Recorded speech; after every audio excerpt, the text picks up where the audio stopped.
আসসালামু আলাইকুম ওয়া রাহমাতুল্লাহি ওয়া বারাকাতুহু। নব আনন্দে জাগো আজি নবর বিকিরণে, শুভ্র সুন্দর স্মৃতি উজ্জ্বল নির্মল জীবনে। আজকে আমরা যেই চ্যাপ্টার পড়তেছি বা যেই চ্যাপ্টার নিয়ে আমরা আলোচনা করব সেটা হচ্ছে শ্বসন ও শ্বাসক্রিয়া। এখন আমরা লাইভে রয়েছি। আহ, খুবই দ্রুত যুক্ত হওয়ার জন্য অনুরোধ করছি এবং হচ্ছে আজকে যেই অধ্যায়টা পড়ব সেটার টোটালি খুব সহজে জিনিসটা হচ্ছে আমরা আয়ত্ত করার চেষ্টা করব এবং টোটালি যত কৃত্রিমতা আছে সব কিছু বাদ। প্রথমে আমি একটা জাস্ট নর্মালি, যদি কেউ এখন হচ্ছে একটা প্রশ্ন আছে যে হচ্ছে এই ক্লাসটা কে করতে পারবে বা এই ক্লাসটা কার জন্য অ্যাকচুয়ালি।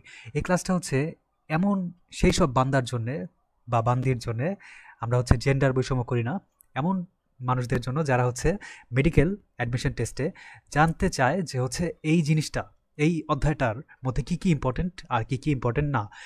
আজাইরা পড়ে আমাদের কখনোই কোনো দিন লাভ হবে না। তো আমরা সিলেক্টিভলি পড়বো, বাট যেইটা পড়বো সেটা একদম ডেপথে যায় পড়বো। তো এই ক্লাসটা বা এই লেকচারটা খুবই সংক্ষিপ্ত হবে, কিন্তু অনেক বেশি পরিমাণে ইনফরমেটিভ হবে। এবং যদি আশেপাশে ব্যাকগ্রাউন্ড থেকে কোনো সাউন্ড পান তাহলে বুঝবেন যে হচ্ছে আমার গোপন যেসব আহ, শুভাকাঙ্ক্ষী রয়েছে তারা তালি দিচ্ছে, দ্যাটস দ্য থিং। মানে কখনো যদি নয়েজ হয় তাহলে সেটা আমার দোষ না, ঠিক আছে?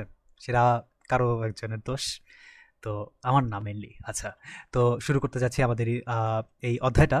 এবং এই অধ্যায়ের মধ্যে যেসব জিনিস ইম্পর্টেন্ট সেটা আমি জাস্ট একটু বলে দিই। আচ্ছা, আমি আপনাকে প্রথমে দেখাই দিই। এখানে হচ্ছে পেজ রয়েছে মাত্র খুব কম, খুব কম রয়েছে, পেজ খুব কম রয়েছে এবং সেটা হচ্ছে খুব দ্রুত শেষ করার আশা আমরা রাখি।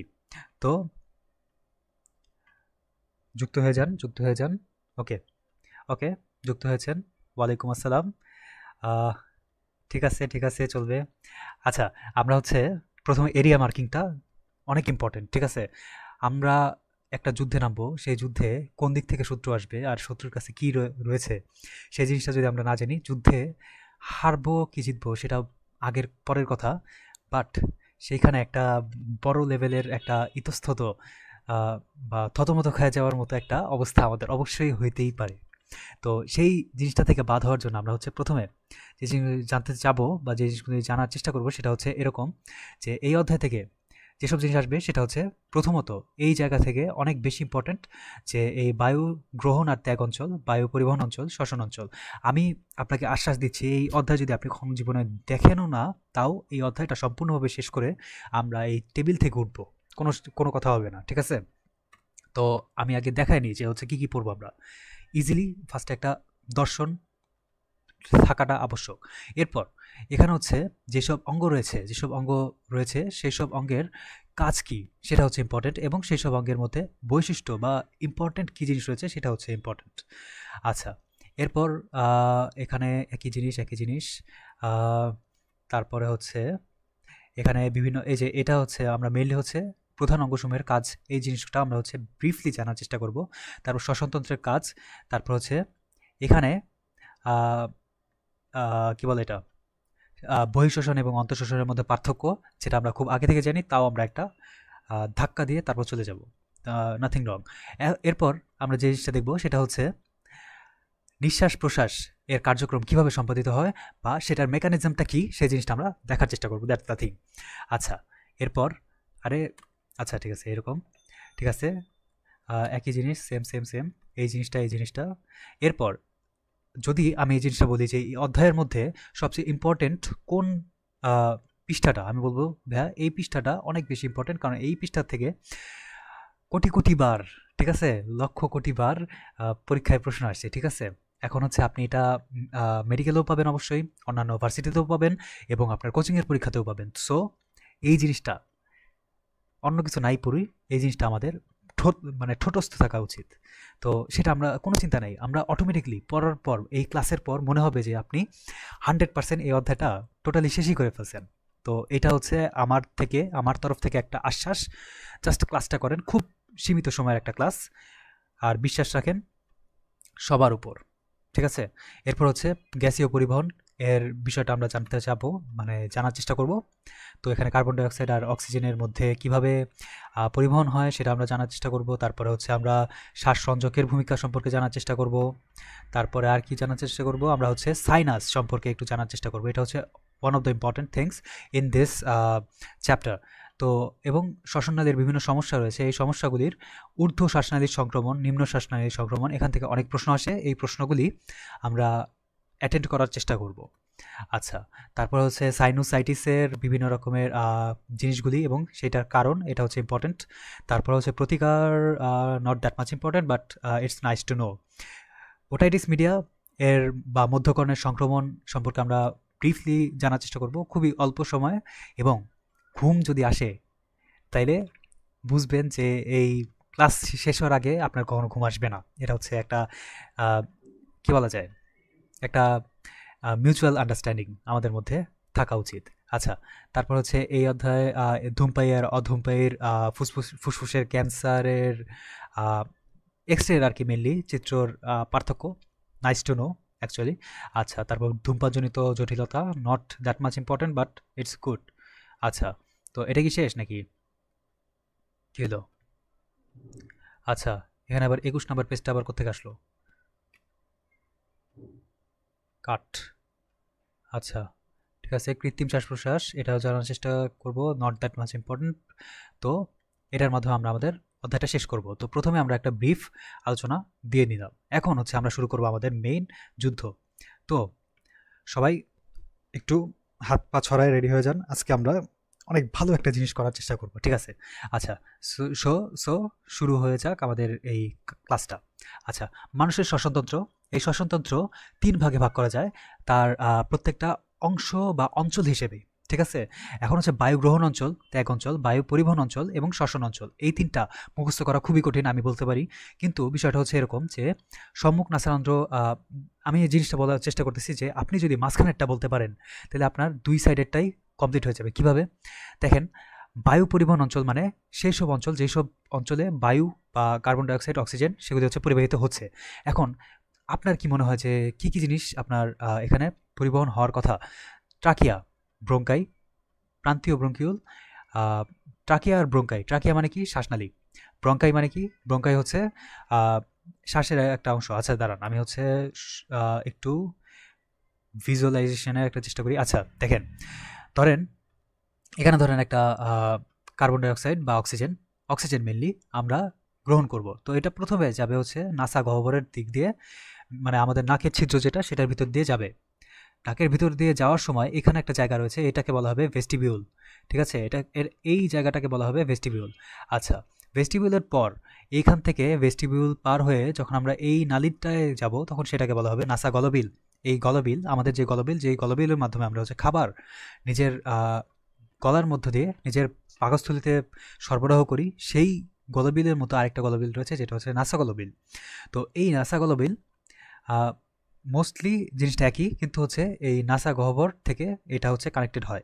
তারপরে এখান থেকে এই জায়গাটা যেটা আমাদের যে একটা ছেলেদের বেশিরভাগ এই গলার উপরে একটা কি বলা যায়, একটা উঁচু জায়গা থাকে, সেটাকে বলা হয় এপিগ্লটিস, বা সেটাকে বলা হয় পুরুষদের অ্যাডামস অ্যাপেল। তো এই জায়গাটা সবাই ফিল করতে পারবে, এটা হচ্ছে নাসা গহ্বরের পর। আচ্ছা, এই গহ্বরের পর যখন এটার নিচে যখন আপনি দেখতে পাবেন তখন দেখবেন যে হচ্ছে এই যেই উঁচা জায়গাটা, সেই উঁচা জায়গাটার নিচে একটু খাঁজ খাঁজ রয়েছে, এটাকে বলা হবে স্বরযন্ত্র। স্বরযন্ত্র, স্বর মানে কি? সাউন্ড বা মেলোডি, তাই না? এখন হচ্ছে আমরা সাউন্ড যদি আমরা উৎপন্ন করতে চাই তখন আমাদের কোনটার দ্বারস্থ হতে হবে? এটা কিন্তু একটা মেডিকেল প্রশ্ন, ঠিক আছে ভাইয়া? আচ্ছা, তো এই প্রশ্নের উত্তরটা হচ্ছে এটা যে আমরা আমাদের মানুষের শব্দ উৎপাদন কোথা থেকে হয়? ষড়যন্ত্র থেকে। কোথা থেকে হয়? ষড়যন্ত্র থেকে। আচ্ছা, এই ষড়যন্ত্র থেকে যদি একটু নিচে নামি তাহলে হচ্ছে সেটা হচ্ছে শ্বাসনালী। শ্বাসনালী কি? এই যে এই ষড়যন্ত্র, এই যে গলবিল, গলবিলটা হচ্ছে নামতে নামতে নামতে নামতে 2 ভাগ হয়ে গেছে, ঠিক আছে? আমাদের ফুসফুস কয়টা? 20টা না, 2টা, তাই না? এই 2টা ফুসফুসে এই যে গলবিলটা হচ্ছে নামতে নামতে একবারে গলবিল যখন শেষ হয়েছে তখন সেখানে হচ্ছে তৈরি হয়েছে ট্রাকিয়া, বা সেই জায়গাটা বলা হয় ট্রাকিয়া। এই ট্রাকিয়াটা যখন 2 ভাগ হয়ে যায় এবং 2 ফুসফুসের মধ্যে ঢুকে যায় তখন সেটাকে বলা হয় ব্রঙ্কাস। ব্রঙ্কাস যে এইটা হচ্ছে যে মেইনটা যখন ভাগ হয়ে যায়, যে 2 ভাগে ভাগ হয়ে যায়, সেটাকে বলা হয় ব্রঙ্কাস বা প্রাইমারি ব্রঙ্কাস, ঠিক আছে? এখন এই ব্রঙ্কাসটা, এই যে আমার পয়েন্টারের দিকে লক্ষ্য করবেন, এই ব্রঙ্কাসটা যখন আবার অসংখ্য শাখা প্রশাখায় বিভক্ত হয়ে যায় তখন সেটাকে বলা হয়, সেটাকে বলবো আমরা ব্রঙ্কিউল। এবং ব্রঙ্কিউলের মাধ্যমে কি হয়? এই যে আমাদের যে শ্বাসটা, যে আমরা হচ্ছে কার্বন ডাইঅক্সাইড বা অক্সিজেন নিচ্ছি বা দিচ্ছি, সেইটা আমাদের ফুসফুসের মধ্যে যেই প্রত্যেকটা কোষ রয়েছে যেটাকে বলা হয় আমরা অ্যালভিওলাস বলি, সেই অ্যালভিওলাসের মধ্যে এই সব বায়ুগুলি সরবরাহ হয়ে যায়। তো এটা হচ্ছে ব্রঙ্কিওলের কাজ। এই বিভক্ত হয়ে যাওয়া ব্রঙ্কিওলের কাজই হচ্ছে এটা। আর অ্যালভিওলাই বা অ্যালভিওলাস জিনিসটা কি? ফুসফুসের কার্যগত একক, মানে যেমন হচ্ছে জীবের কাজের একক, জীবের কার্যের একক কি? কোষ। এরকম ফুসফুসের কার্যের একক কি? অ্যালভিওলাস। এটা হচ্ছে মেন, যে ফুসফুসের কার্যের একক কি? অ্যালভিওলাস। এটা কিন্তু মেডিকেলে আসছে, যেটার জন্য আমি হচ্ছে এটাকে বেশি হাইলাইট করতেছি। আচ্ছা, ঠিক আছে। তো তো অ্যালভিওলাস হচ্ছে কি বলা যায়, ফুসফুসের কার্যকরী একক। আর ডায়াফ্রাম বা মধ্যচ্ছদা, যেটা হচ্ছে আমাদের বুক আর পেটকে ভাগ করে রাখে, এটাও হচ্ছে একটা মেডিকেল প্রশ্ন, ঠিক আছে। ডায়াফ্রাম হচ্ছে বুক আর পেটের মাঝখানের একটা পর্দা, যে পর্দার মাধ্যমে আমাদের উদর এবং বক্ষ দুই অংশ ভাগ হয়ে থাকে। আচ্ছা, তো এটা হচ্ছে জিনিসটা হচ্ছে মেইনলি এটা। তো এখন আমরা চলে আসি আমাদের পড়ার মধ্যে, ঠিক আছে। আচ্ছা, এখানে আমরা একটু পরে আসি, আগে আমরা জিনিসটা বোঝার চেষ্টা করি। আচ্ছা, আমরা যে বললাম যে আমাদের নাসা গহ্বর যেটা, সরি, আমাদের যে নাসা গহ্বর যেটা, এই নাসা গহ্বরটা যখন নাসা রন্ধ্র বা নাসার ছিদ্রটা দুইটা রয়েছে আমাদের ছিদ্র, তাই না? এই দুইটা ছিদ্রের মাঝখানে যে আমাদের যে একটা অংশ রয়েছে সেটাকে বলা হয় ন্যাসাল সেপ্টাম। এই ন্যাসাল সেপ্টামের মাধ্যমে আমাদের নাকটা সেপারেট হয়ে যায়, দুইটা ছিদ্র সেপারেট হয়ে যায়, এবং দুইটা ছিদ্রের মাধ্যমে দুইটা কি বলা যায়, দুইটা রাস্তা তৈরি হয়, যেই দুইটা রাস্তার মাধ্যমে আমাদের শ্বাস আমাদের বডিতে চলে যায়, আমাদের বিভিন্ন কোষে চলে যায়। এটা হচ্ছে এটার মূল কাজ, ঠিক আছে। এই ব্যবধায়ককে বলা হয় ন্যাসাল সেপ্টাম। এটার কাজ কি? এটার কাজ হচ্ছে উন্মুক্ত থাকে এবং বায়ুর প্রবেশ করে। মেইন কাজ হচ্ছে এটা, আমাদের মেইন জিনিসটা হচ্ছে কাজ। আর এটা কোথায় অবস্থিত একটার পর একটা, সেই জিনিসটা হচ্ছে আমাদের ইম্পর্টেন্ট। আচ্ছা, নাসা গহ্বর, আমাদের নাকের যে ক্যাভিটি বা আমাদের নাকের যে গহ্বরের ভিতর ঢুকলাম, মানে এই নাসার ছিদ্র যেটা, ছিদ্রের মধ্যে এই ছিদ্রটাই মেনলি হচ্ছে নাসা গহ্বর, ঠিক আছে। আর এই নাসা গহ্বরের মধ্যে একটা কোষ থাকে, সেটাকে বলা হয় অলফ্যাক্টরি কোষ। অলফ্যাক্টরি কোষ আমরা যদি নবম অধ্যায় পড়ি, নবম অধ্যায় এই অলফ্যাক্টরি কোষ নিয়ে ব্রিফলি, মানে একদম বিস্তারিত আলোচনা করা হয়েছে। এবং অলফ্যাক্টরি কোষ এর মেইন কাজ কি? অলফ্যাক্টরি স্নায়ুর মেইন কাজ কি? ঘ্রাণের অনুভূতিটাকে নিজের করে নেওয়া, এটাই হচ্ছে মেন কথা, ঘ্রাণের অনুভূতিটাকে আপন করে নেওয়া। তো অলফ্যাক্টরি কোষ বা নাসা গহ্বরের মাধ্যমে আমরা ঘ্রাণ নিয়ে থাকি, মেন কথা হচ্ছে এটা।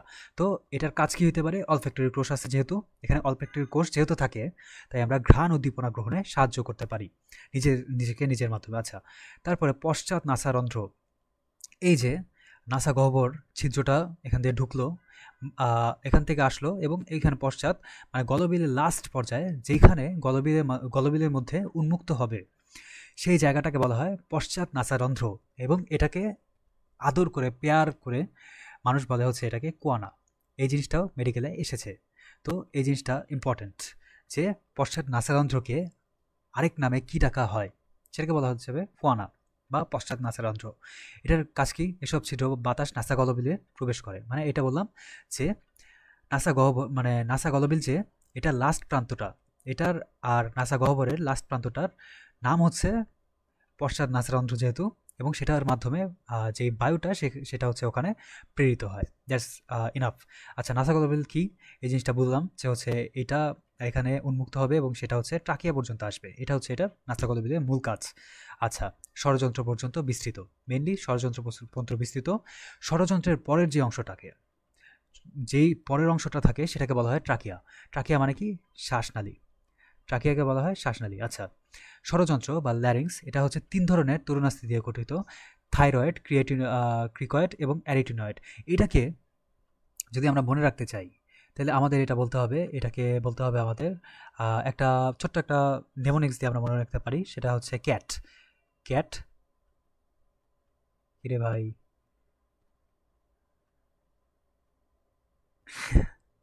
ক্যাট। আচ্ছা, C for creatinoid, A for cricoid, A for arytenoid, আর টি ফর থাইরয়েড, ঠিক আছে। তো ক্যাট দিয়ে আমরা হচ্ছে এই জিনিসটাকে সম্পূর্ণভাবে মনে রাখতে পারবো, যে হচ্ছে ষড়যন্ত্রের মধ্যে 3টা তরুণাস্থি থাকে। এই তরুণাস্থিকে বলা হয়, এই 3টা তরুণাস্থির নাম কি সেটা আমরা ক্যাট দিয়ে মনে রাখতে পারবো, বা টিসিএ চক্র বা ক্যাট, যে কোনো কিছু একটা। তো সেটার মাধ্যমে থাইরয়েড, ক্রিকয়েড এবং অ্যারিটিনয়েডের নামটা আমরা মনে রাখতে পারবো। আচ্ছা, এগুলোর মধ্যে থাইরয়েড হচ্ছে সবচেয়ে বড়, মেন কথা হচ্ছে থাইরয়েড হচ্ছে সবচেয়ে বড়, ঠিক আছে। আর এই যে পুরুষের গলার সামনে উঁচা একটা স্থান থাকে, এই উঁচা একটা স্থানটাকে বলা হয় অ্যাডামস অ্যাপেল, যেটা হচ্ছে আমাদের ডেন্টালের ১৬-১৭তে আসছে। আচ্ছা, ষড়যন্ত্রের উপরে থাকে ছোট এপিগ্লটিস এবং মিউকাস আবরণীয় ৬টা স্বররজ্জু বা ভোকাল কর্ড থাকে। আমাদের ভোকাল কর্ড কয়টা থাকে? এটা একটা অনেক বড় একটা প্রশ্ন। অনেকে দেখে ৬ জোড়া, কিন্তু এখানে ৬ জোড়া না, এটা হচ্ছে কয়টা? এটা হচ্ছে ৬টা। কয়টি? ৬টি। ৬টি শ্বাসরজ্জু বা ভোকাল কর্ড দিয়ে ভোকাল কর্ড আমাদের গলার মধ্যে থাকে, স্বরযন্ত্রের মধ্যে থাকে। তো এটা হচ্ছে এটার কাজ।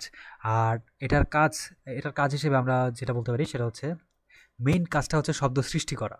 আচ্ছা, আর এপিগ্লটিস খাদ্য আমাদের স্বরযন্ত্রের মুখটি বন্ধ করে দেয়। এপিগ্লটিস কি? এপিগ্লটিস আমাদের যখন মুখের মধ্যে যখন দেখা যায়, তখন হচ্ছে একটা মাংসপিণ্ড, ঝুলন্ত মাংসপিণ্ড আমরা দেখতে পাই। সেই ঝুলন্ত মাংসপিণ্ডটাকে বলা হয় এপিগ্লটিস। এটা হচ্ছে এটার মূল পরিচয়। এবং এই এপিগ্লটিসটার কাজটা কি? এই কাজটা হচ্ছে এপিগ্লটিস আমাদের যে অন্ননালী আছে, আমাদের যে ট্রাকিয়া আছে, যেমন দেখেন আমাদের যেই ট্রাকিয়া আছে, ধরেন যে হচ্ছে এটা ধরেন আমাদের ট্রাকিয়া মেনলি সি আকৃতির, ঠিক আছে। সি আকৃতির ধরেন যে হচ্ছে এটা এরকমভাবে 3D হিসাবে দিলে এটা এরকম আসে। তো যাই হোক, ঠিক আছে, এটা হচ্ছে ধরেন ট্রাকিয়া। এই ট্রাকিয়ার পিছনে আরেকটা নালী থাকে, এই নালীকে বলা হয় অন্ননালী, ঠিক আছে। এটাকে বলা হবে অন্ননালী, ঠিক আছে। এই অন্ননালীতে আমরা যখন শ্বাস নিচ্ছি তখন কিন্তু আমাদের শ্বাস আমাদের অন্ননালীতে চলে গেলে সেটা একটু সমস্যা হয়। বা অন্ননালীর আমরা যখন খাই তখন আবার খাবার যদি আমাদের শ্বাসনালীতে চলে আসে তখন কিন্তু ওইটাতেও আরও বড় বড় সমস্যা। এই সমস্যাটা এড়ানোর জন্য আমাদের যে এপিগ্লটিস বা আলজিহ্বা রয়েছে, উপজিহ্বা রয়েছে, এই উপজিহ্বাটা কি করে? এইখানে এইখানে বসে পড়ে, যখন আমরা খাওয়ার সময় হয় তখন ওইখানে এসে বসে পড়ে। এর মাধ্যমে খাবার হচ্ছে কখনো এই শ্বাসনালীর মধ্যে পৌঁছাইতে পারে না, মানে শ্বাসনালী বন্ধ করে দেয়। তাইলে এটা তাইলে হচ্ছে যে এপিগ্লটিস সেটা আমাদের নিচে খাবার যেতে একটা বন্ধ্যাত্ব সৃষ্টি করে, একটা হচ্ছে বাধ্যবাধক, কি বলা যায় এটা, বাধা সৃষ্টি করে। তাইলে আমাদের নাকে যদি আমাদের খাবার উঠে সেটাও তো অনেক সময় উঠে, এইটা কোন এমন অঙ্গ আছে যেটা হচ্ছে এটা বন্ধ করে? দ্য আনসার ইজ কোমল তালু। মেন হচ্ছে এটা সফট প্যালেট। আমাদের যে এটা মনে রাখার একটা সহজ বিষয় যে হচ্ছে আমাদের যে গলার মধ্যে এই সাইডে উপরের সাইডে যখন দেখব তখন হচ্ছে দেখতে পাবো আমাদের একটা কোমল একটা জায়গা রয়েছে। এই কোমল জায়গা মানে ধরলে হচ্ছে মনে হবে যে এটা একটা তুলতুলা জায়গা। এই তুলতুলা জায়গাটাই আমাদের খাবারটা মুখের উপরে বা নাকে চলে যাইতে বাধা দেয়। মানে খাবারটা না আমাদের শ্বাসনালীতে যাচ্ছে, না আমাদের নাকে যাচ্ছে। তো the creation of God is obviously the best and we should appreciate it, and that's my thing. এটা আমার পার্সোনাল অপিনিয়ন যে এটা অনেক বড় একটা জিনিস যেটা আমাদের শেখা উচিত ছিল। আচ্ছা, তো মূল কথা এটাই যে এপিগ্লটিস আমাদের শ্বাসনালীতে খাদ্য চলে যাইতে বাধা দেয়, এবং যেই কোমল তালু রয়েছে আমাদের গলার এই সাইডে, আমাদের এই সাইডে ধরেন এই উপরের সাইডে যে একটা কোমল তালু রয়েছে, এই কোমল তালু আমাদের নাকে খাবারটা উঠতে বাধা দেয়। That's all. আচ্ছা, ষড়যন্ত্রে স্বর সৃষ্টি হয়, এটা তো একটা স্বাভাবিক একটা বাচ্চাদের মতো জিনিস যে ষড়যন্ত্রে কী সৃষ্টি হয়? স্বর সৃষ্টি হয়, দ্যাটস দ্য থিং। আচ্ছা, তো এর মাধ্যমে আমরা একটা বায়ু শ্বসন আর ত্যাগ অঞ্চল শেষ করলাম। আমরা মুখস্থ আমরা পরে করবো, সমস্যা নাই, কিন্তু জিনিসটা আগে বুঝে নিতে হবে, জিনিসটা একটু আয়ত্ত করতে হবে আমাদের মনের মধ্যে যাতে এটা গাইতে চায়। এটা হচ্ছে আমাদের পার্সোনাল কথা, ঠিক আছে। তাইলে বায়ু পরিবহন অঞ্চল, এটার মধ্যে ট্রাকিয়া, শ্বাসনালী বা ট্রাকিয়া রয়েছে। তো এইখানে জিনিসটা দেখা যায় সেটা হচ্ছে ষড়যন্ত্রের পঞ্চম বক্ষদেশ কশেরুকা। আমাদের রিব বা কশেরুকা কয়টা আছে? 12টা। 12টা কশেরুকা, মানে 12 জোড়া কশেরুকা, এক সাইডে 12টা, এক সাইডে 12টা, 24টা। আর মাঝখানে যেই স্টার নাম রয়েছে সেই স্টার নাম মিলে মোট আমাদের বক্ষদেশে 25টা হাড় রয়েছে। এটা হচ্ছে আমাদের মূল কথা। কিন্তু এই মূল কথার মধ্যে পঞ্চম বক্ষদেশীয় কশেরুকা পর্যন্ত বিস্তৃত যেই জিনিসটা রয়েছে সেটাকে বলা হয় শ্বাসনালী বা শ্বাসনালী। আমরা এরকম বলতে পারি যে শ্বাসনালী কোন, একটা প্রশ্ন, ঠিক আছে, যে শ্বাসনালী আমাদের কততম কশেরুকা পর্যন্ত বিস্তৃত? বক্ষদেশীয় কশেরুকা বা, আচ্ছা সরি, বক্ষদেশীয় কশেরুকা, আমরা রিব রিব নিয়ে বলতেছিলাম, সরি, আমি হচ্ছে হার্টের সম্পর্কে বলার চেষ্টা করতেছিলাম, সমস্যা নেই, ওইটাও ঠিক আছে হার্টের কনটেক্সটে। কশেরুকা মানে বক্ষদেশীয়, বক্ষদেশীয় মানে হচ্ছে সার্ভাইকাল কশেরুকা, সেটা হচ্ছে ৫ নম্বর কশেরুকা। সার্ভাইকাল কয়টা কশেরুকা রয়েছে? ৭টা কশেরুকা রয়েছে। Cervical, thoracic, lumber, sacrum, ককিক্স। এর মধ্যে সার্ভাইকালের মধ্যে ৭টা কশেরুকা রয়েছে, এর মধ্যে পঞ্চম কশেরুকা পর্যন্ত বিস্তৃত এই শ্বাসনালী বা ট্রাকিয়া। ঠিক আছে, এই ট্রাকিয়ার মধ্যে ইম্পর্টেন্ট একটা তথ্য হচ্ছে এইটার মধ্যে ১৫ থেকে ২০টা তরুণাস্থি নির্মিত রয়েছে, এবং ট্রাকিয়া আমি যেটা বললাম যে সি আকৃতির, ট্রাকিয়া হচ্ছে কি সি আকৃতির। আচ্ছা, এর মধ্যে আমরা এতটুক ইজিলি শেষ করে ফেললাম। আরও ফাস্ট আমরা করব, কোনো সমস্যা নেই। জাস্ট জিনিসটা বুঝার পর আমাদের তো আর কোনো টেনশনই থাকতেছে না, বুঝে নেই, এটাই হচ্ছে মেন কথা। আচ্ছা, একটু কমেন্ট করি। হ্যাঁ, আমি বলি, এটা হচ্ছে আমি তো জিনিসটা বুঝাইতে পারছি কিনা। এই যে পশ্চাৎ নাসারন্ধ্র, এই জিনিসটাই হচ্ছে কোয়ানা। কোয়ানা আলাদা কোনো জিনিস না। যেমন ধরো হচ্ছে একটা মানুষের দুইটা নাম থাকতেই পারে, এরকমভাবে এই অঙ্গটার নাম হচ্ছে কোয়ানা এবং পশ্চাৎ নাসারন্ধ্র, দুইটাই। এটাই হচ্ছে মেন কথা। যদি বুঝাইতে পারি তাহলে ওকে লিখো, আমি পড়তেছি, সমস্যা নেই। আর এই যে আমরা যে ট্রাকিয়ার কথা পড়তেছিলাম, ট্রাকিয়ার মেইন কাজটা হচ্ছে তরুণাশ্রী নির্মিত হয়, ট্রাকিয়া চুপসে যায় না। এটা হচ্ছে এটার একটা বৈশিষ্ট্য যে ট্রাকিয়া চুপসে যায় না কেন? কারণ তরুণাশ্রী রয়েছে। কয়টা রয়েছে তরুণাশ্রী? মাত্র বললাম ১৫টা থেকে ২০টা। কোথায়? এই যে ১৫টা থেকে ২০টি তরুণাশ্রী এখানে রয়েছে। এটা হচ্ছে একটা one of the important MCQ of this chapter. আচ্ছা, ঠিক আছে। ব্রঙ্কাস আমি যেটা বললাম যে এইখানে যে ট্রাকিয়াটা যখন ২ ভাগ হয়ে যাবে, এই ২টা ভাগকে বা এই প্রাথমিক ভাগটাকে বলা হয় ব্রঙ্কাস। এই ব্রঙ্কাসটা যখন আবার অসংখ্য ভাগে ভাগ হয়ে যাবে, সেটা হচ্ছে ব্রঙ্কিওল। আর এর মাধ্যমে আমরা বলতে পারবো যে হচ্ছে একে বহুবচনে ব্রঙ্কাই বলে, আর একবচনে বলা হয় ব্রঙ্কাস, বা যে কোনো একটাকে বলা হয় ব্রঙ্কাস আর দুইটাকে বলা হয় একসাথে ব্রঙ্কাই। ঠিক আছে, এটা ফুসফুসের হাইলাম দিয়ে ফুসফুসে প্রবেশ করে, ফুসফুসের হাইলাম দিয়ে ফুসফুসে প্রবেশ করে। ঠিক আছে, হাইলাম দিয়ে ফুসফুসে প্রবেশ করে। আর এখন আমি আপনাকে একটা ফ্যাক্ট বলি যে হচ্ছে আমাদের ফুসফুস কয়টা আছে? দুইটা। দুইটার মধ্যে দুইটা কি সেম? আমি বলবো যে হচ্ছে না, দুইটা সেম না। কারণ কি, আমাদের ডান যে ফুসফুসটা রয়েছে, আমাদের ডান সাইডে যে ফুসফুসটা, সেটা বাম সাইডের ফুসফুসের চেয়ে একটু বেশি বড়, বা ডান সাইডের ফুসফুসটা বড় আর বাম সাইডেরটা ছোট। এটার কারণ কি? এটা একটা লজিক তো থাকারই কথা, তাই না? এখন লজিকটা হচ্ছে এটা, আমাদের বাম সাইডে কি রয়েছে? আমাদের পেয়ার, দিল, হার্ট। ঠিক আছে, হার্টটা অলরেডি আমাদের এখান থেকে, মানে বাম সাইডে তো না, মাঝখানে সাইডে যেহেতু একটা বিরাট অংশ ধারণ করে আছে, তার মানে এটা যে এই সাইডে যেটা, এখানে অনেক বড় একটা জায়গা আছে, রাইট? এই ডান সাইডে অনেক বড় জায়গা আছে, কিন্তু বাম সাইডের জায়গাটা একটু কম, তুলনামূলকভাবে একটু কম।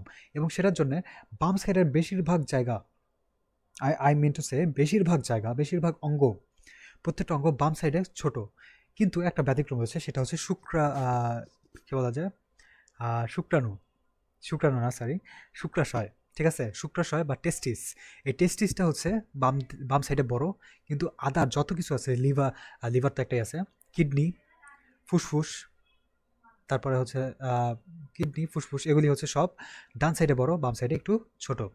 And that's the thing. তো এখন স্বাভাবিকভাবে বিবেচনা করি যে এই যে বাম ফুসফুসের দুইটা খণ্ড হয়, এই খণ্ডটার মাধ্যমে ব্রঙ্কিওল দুই ধরনের হয়ে যায়, একটা প্রান্তীয় ব্রঙ্কিওল, একটা হচ্ছে শ্বসন ব্রঙ্কিওল। আচ্ছা, ঠিক আছে। তো এটার মাধ্যমে এটা শেষ করলাম।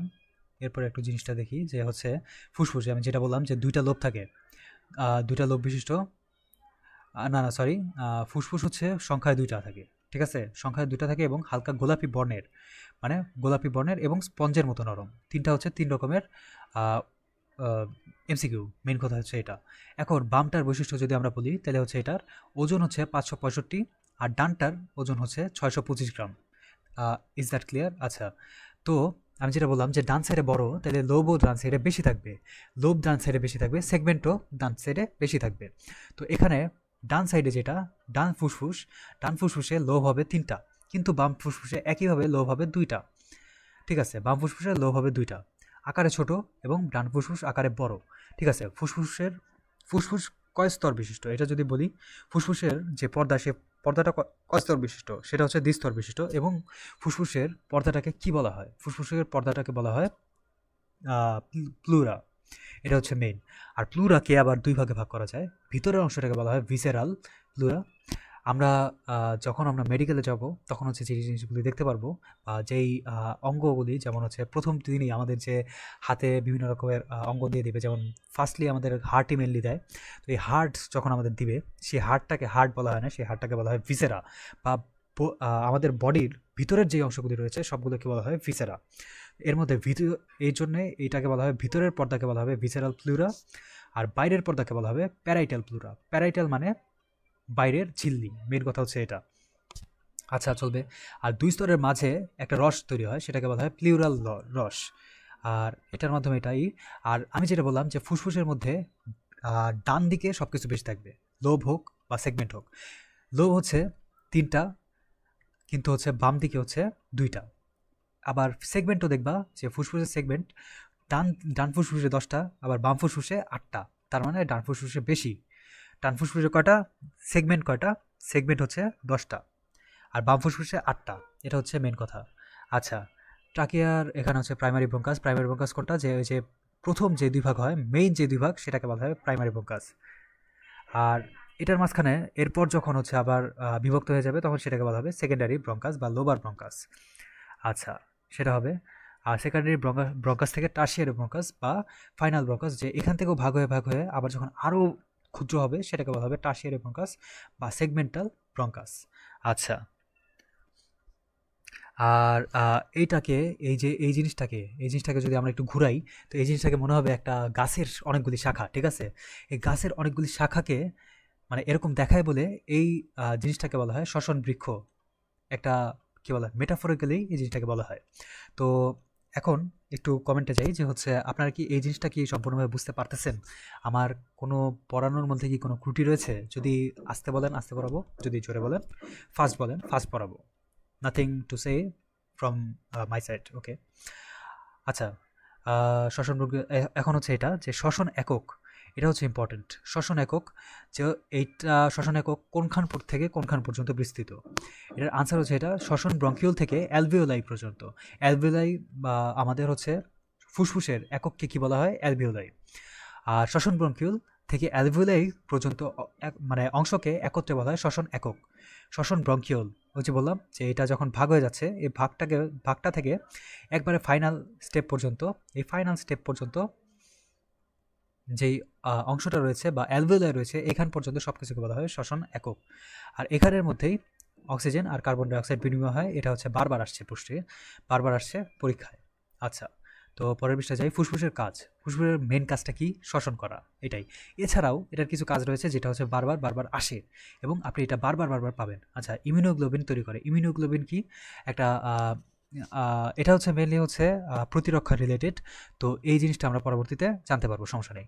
এরপর ফুসফুসীয় টিস্যু, যে ফুসফুসের যে টিস্যুগুলি রয়েছে, ফুসফুসের প্রান্তের যে টিস্যুগুলি রয়েছে, সেগুলি থেকে তৈরি হয় সেরাটোনিন আর হিস্টামিন। দুইটা জিনিসটা কি ভাই? আমি জিনিসটা তো বুঝি না। আচ্ছা, আমরা যদি পঞ্চম অধ্যায় পড়ি, তাহলে আমরা জিনিসটা দেখতে পারবো যে আমাদের যখন রক্ত আমাদের হাতে, যদি আমাদের হাতে কোনোভাবে কাটে যায় বা আমাদের বডির কোনো পার্ট যদি কেটে যায়, কি হয়? সেখানে রক্ততঞ্চন হয়। রক্ততঞ্চন হওয়ার জন্য কি হয়? রক্ত জমাট বাঁধে মেনলি। তো রক্ত জমাট বাঁধে, সেটা তো ঠিক আছে, কিন্তু আমাদের যে রক্তনালী, সেই রক্তনালীও আস্তে আস্তে সংকুচিত হয়। এই সংকুচিত হওয়ার পিছনে কাজটা করে হচ্ছে সেরাটোনিন। সেরাটোনিন হচ্ছে এমন একটা তরল যেটা হচ্ছে আমাদের যে রক্তনালী, আমাদের যে ধমনী বা শিরা, যে কোনো কিছু রয়েছে, যে কোনো রক্তনালী রয়েছে, সেগুলিকে সংকোচন করার জন্য সাহায্য করে। আর এটাকে বলা হবে সেরোটোনিন। এটা হচ্ছে অন্তরে গেঁথে নাও, ঠিক আছে? ওই যে ওবায়দুল কাদের সাহেবের একটা ইম্পর্টেন্ট লাইন মনে আছে না, যে কি জানি, কাগজে লিখো নাম মুছে যাবে, পাথরে লিখো নাম ধুয়ে যাবে, অন্তরে লিখো নাম রয়ে যাবে। এরকমভাবে সেরাটোনিনকে নিজের অন্তরে লিখে নেওয়া হোক, আমিন। আর হিস্টামিন, হিস্টামিন জিনিসটা কি? আমাদের যে বিভিন্ন সময় বিভিন্ন অ্যালার্জির সমস্যা হয়, এই অ্যালার্জির সমস্যা প্রতিরোধ করে হচ্ছে হিস্টামিন। আমাদের বডিতে যদি হিস্টামিন বেশি থাকে, আমাদের অ্যালার্জির সমস্যা বা চুলকানি, দাঁত, এইসব সমস্যা আমাদের হবে না, ঠিক আছে? তখন আমাদের আর পাগলা মদম কিনা লাগবে না। মেন কথা হচ্ছে এটা। আচ্ছা, তো সেরাটোনিন আর হিস্টামিন সম্পর্কে সম্পূর্ণভাবে বললাম। তো এগুলি কোথায়, কিসের কাজ? ফুসফুসের কাজ, ঠিক আছে? গেঁথে নাও মনের মধ্যে। আচ্ছা, এছাড়াও ব্রাডিকিনিন আর প্রোস্টাগ্ল্যান্ডিন সংশ্লেষ বা তৈরি করে। সংশ্লেষ মানে হচ্ছে তৈরি করা। কি তৈরি করে? ব্র্যাডিকিনিন আর প্রোস্টাগ্ল্যান্ডিন তৈরি করে। আর এটা আবার দেহ থেকে অপসারণও করে। কি করে? ফুসফুসের এটা হচ্ছে ফুসফুস করে, মেন কথা হচ্ছে এটা। আচ্ছা, আর ফুসফুসের যে ম্যাক্রোফেজ, রয়েছে, প্রত্যেকটার ম্যাক্রোফেজ রয়েছে। যেমন হচ্ছে যকৃতের ম্যাক্রোফেজকে বলা হয় কাপ্ফার কোষ, এটা আমরা অনেক ভালো মতো জানি। বৃক্কের যে ম্যাক্রোফেজ সেটাকে বলা হয় গ্লিসন্স ক্যাপসুল, রাইট? এটা মনে হয় তো এটা বলে। সেরকমভাবে আমাদের যে ফুসফুসের যে ম্যাক্রোফেজ সেটাকে বলা হয় অ্যালভিওলার ম্যাক্রোফেজ। এই জিনিসটাও অন্তরে লিখে নাও, অনেক দিন রাখতে হবে ইনশাল্লাহ। আচ্ছা, আর ম্যাক্রোফেজের মাধ্যমে, ম্যাক্রোফেজ জিনিসটা কি, আমাদের যে বডিতে যে জীবাণুগুলি আক্রমণ করবে তাদেরকে ধরে ধরে যতগুলি জীবাণু রয়েছে সবাইকে ধরে ধরে থাপড়ানো উচিত। এই থাপড়ানোর কাজটা করবে হচ্ছে ম্যাক্রোফেজ, আর এই থাপড়ানোর কাজটা ফুসফুসের মধ্যে করবে অ্যালভিওলার ম্যাক্রোফেজ। অ্যালভিওলার জিনিসটা হচ্ছে ফুসফুসের সাথে রিলেটেড, তো এই জিনিসটা মনে থাকার কথা ইনশাআল্লাহ। এছাড়াও অম্লক্ষারের সাম্যাবস্থা রক্ষা করে, আর এটার মাধ্যমে আমরা শেষ করতেছি আমাদের ফুসফুসের কাজ। এই জিনিসটা আমি একটাও ফাও পোড়ায় নেই, প্রত্যেকটা জিনিস আসবে, সেটার জন্য আমি প্রত্যেকটা জিনিস আগে থেকেই বলে দিতেছি যে কোন কোন জিনিস আসতে পারে, কোন কোন জিনিস আসতে পারে না। আচ্ছা, গলা তো ভাই শুকায় গেছে ভাই, কি করব। শ্বসনতন্ত্রে এই গতিপথ, এই যে আমি তোমাকে দেখাইলাম যে হচ্ছে নাকের ভিতর থেকে যাচ্ছে, কলবিল থেকে যাচ্ছে, তারপর হচ্ছে ষড়যন্ত্র, ষড়যন্ত্র থেকে যাচ্ছে হচ্ছে আমাদের ট্রাকিয়া বা শ্বাসনালীতে, শ্বাসনালী থেকে সেটা হচ্ছে ভাগ হয়ে ব্রঙ্কাস হচ্ছে, ব্রঙ্কাস থেকে ভাগ হয়ে ব্রঙ্কিওল হচ্ছে, ব্রঙ্কিওল থেকে অ্যালভিওলার নালীতে যাচ্ছে, তারপর অ্যাট্রিয়াম, তারপর অ্যাট্রিয়ামে যাচ্ছে, তারপর অ্যালভিওলার থলিতে যাচ্ছে, তারপর অ্যালভিওলাসে যাচ্ছে মেনলি। আচ্ছা, এখানে one of the important thing যে হচ্ছে অ্যালভিওলাস হচ্ছে ফুসফুসের কার্যকারী একক। যেমন জীবের কার্যকরী একক হচ্ছে কোষ, অ্যালভিওলার ফুসফুসের কার্যকরী একক হচ্ছে অ্যালভিওলাস। এছাড়া আরেকটা ইম্পর্টেন্ট জিনিস হচ্ছে নবজাতক শিশুর মধ্যে ফুসফুসে অ্যালভিওলাই থাকে হচ্ছে 20 মিলিয়নটা। মানে এটার সংখ্যাকে বলা হয়, ফুসফুসে থাকে হচ্ছে 20 মিলিয়ন কার, নবজাতক মানে সদ্য জন্মগ্রহণ করা সন্তানের ফুসফুসের মধ্যে 20 মিলিয়ন অ্যালভিওলাই থাকে। এখন জিনিসটা দেখবা যে হচ্ছে আরবিসি বা যেসব রক্তকণিকা রয়েছে সবগুলি কিন্তু বয়স বাড়ার সাথে সাথে সংখ্যাগুলি আস্তে আস্তে কমে, ঠিক আছে? কিন্তু যেই অ্যালভিওলাস আছে সেটা হচ্ছে আস্তে আস্তে বয়স বাড়ার সাথে বাড়ে। তো এই জিনিসটার মাথায় রেখে আমরা যদি দেখি যে নবজাতক মানে সদ্য জন্ম বা 0 বছর বয়সের বাচ্চার ফুসফুসে থাকা হচ্ছে 20 মিলিয়ন অ্যালভিওলাই, তারপর 8 বছরের যখন হয়ে যায় সে, তার সংখ্যা হয়ে যায় 300 মিলিয়ন, ঠিক আছে? আর যখন সে পূর্ণবয়স্ক হয়ে যায় বা আমাদের মতো জোয়ান হয়ে যায়, মানে যৌন কী বলে, যৌন বলে সরি যৌবনে বিলাসিত হয়ে যায়, তখন সেটাকে বলা হয়, তখন সেই দুটি ফুসফুসে মোট থাকে হচ্ছে 480 মিলিয়ন অ্যালভিওলাই, ঠিক আছে? এখানে শ্বসনতল লাগবে না, এটা ইম্পর্টেন্ট না, অতটা ইম্পর্টেন্ট না, আমরা সেই জিনিসটা পড়বো যেটা হচ্ছে ইম্পর্টেন্ট। আচ্ছা, ঠিক আছে। এই যে আমি এটা বলছিলাম আগে যে হচ্ছে অ্যালভিওলার ম্যাক্রোফেজ হচ্ছে কী বলে, জীবাণু ধ্বংস করে মেনলি।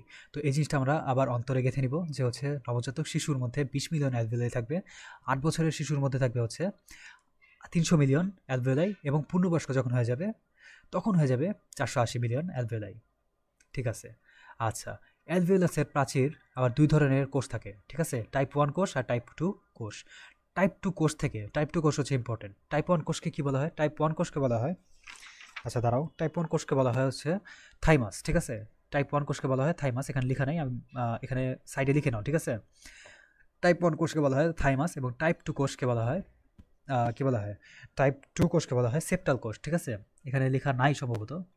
টাইপ 2 কোষকে বলা হবে সেপ্টাল কোষ। এই সেপ্টাল কোষ থেকে কী তৈরি হবে? সারফেক্ট্যান্ট। এই সারফেক্ট্যান্ট বলে, আমি সারফেক্ট্যান্ট বলি, এটা আমার পার্সোনাল চয়েস, ঠিক আছে? ইটস হার চয়েস, ঠিক আছে? ডোন্ট ক্রিটিসাইজ ভাই, ঠিক আছে? এই টাইপ 2 কোষ বা সেপ্টাল কোষ এবং টাইপ 1 কোষ হচ্ছে থাইমাস, রাইট? টাইপ 1 কোষ হচ্ছে স্কোয়ামাস, আচ্ছা। আর টাইপ 2 কোষ যেটা, টাইপ 2 কোষ হচ্ছে সেপ্টাল কোষ। এই সেপ্টাল কোষ এর মাধ্যমে তৈরি হয় হচ্ছে সারফেক্ট্যান্ট। আচ্ছা, সারফেক্ট্যান্ট কি? সারফেক্ট্যান্ট হচ্ছে একটা ডিপ্লোমেটয়েল লেসিথিন। আচ্ছা, এটা বাদ দাও, এটা হচ্ছে নট ইম্পর্ট্যান্ট। মেন জিনিসটা হচ্ছে এটা একটা ডিটারজেন্টের মতো ফসফোলিপিড, ডিটারজেন্ট এর মতো ফসফোলিপিড, মেনে নামটাই আসবে, but it's nice to know that এই জিনিসটা আসলে কী এবং কী কাজ করে, ঠিক আছে? সারফেক্ট্যান্ট আসলে কী করে? আমাদের যে বডি, এই বডিটার মধ্যে যে এই ফুসফুসটা কিন্তু একটা বাচ্চা যখন হচ্ছে পেটে থাকে তখন কিন্তু সে তার যে পূর্ণ যে একটা শ্বাস গ্রহণ করার যে শক্তি সেটা কিন্তু তার থাকে না। সে হচ্ছে মায়ের শ্বসনতন্ত্রের মাধ্যমে নিজে শ্বাস গ্রহণ করে। প্ল্যাসেন্টার মাধ্যমে, অমরার মাধ্যমে, মেন হচ্ছে এটাই। কিন্তু এটা হচ্ছে একসময় তো তৈরি হয়, রাইট? কিন্তু এই জিনিসটা কেন হয় না, মানে এই জিনিসটা মানে এর আগে সে ক্ষমতাটা কেন থাকে না? কারণ এই যে অ্যালভেলাস, এই অ্যালভেলাসের একটা পৃষ্ঠটান থাকে। যেমন ধরো হচ্ছে অ্যালভেলাসের ভিতরে কোনো চাপ নাই, কিন্তু অ্যালভেলাসের বাইরে পরিবেশের মধ্যে অনেক চাপ রয়েছে।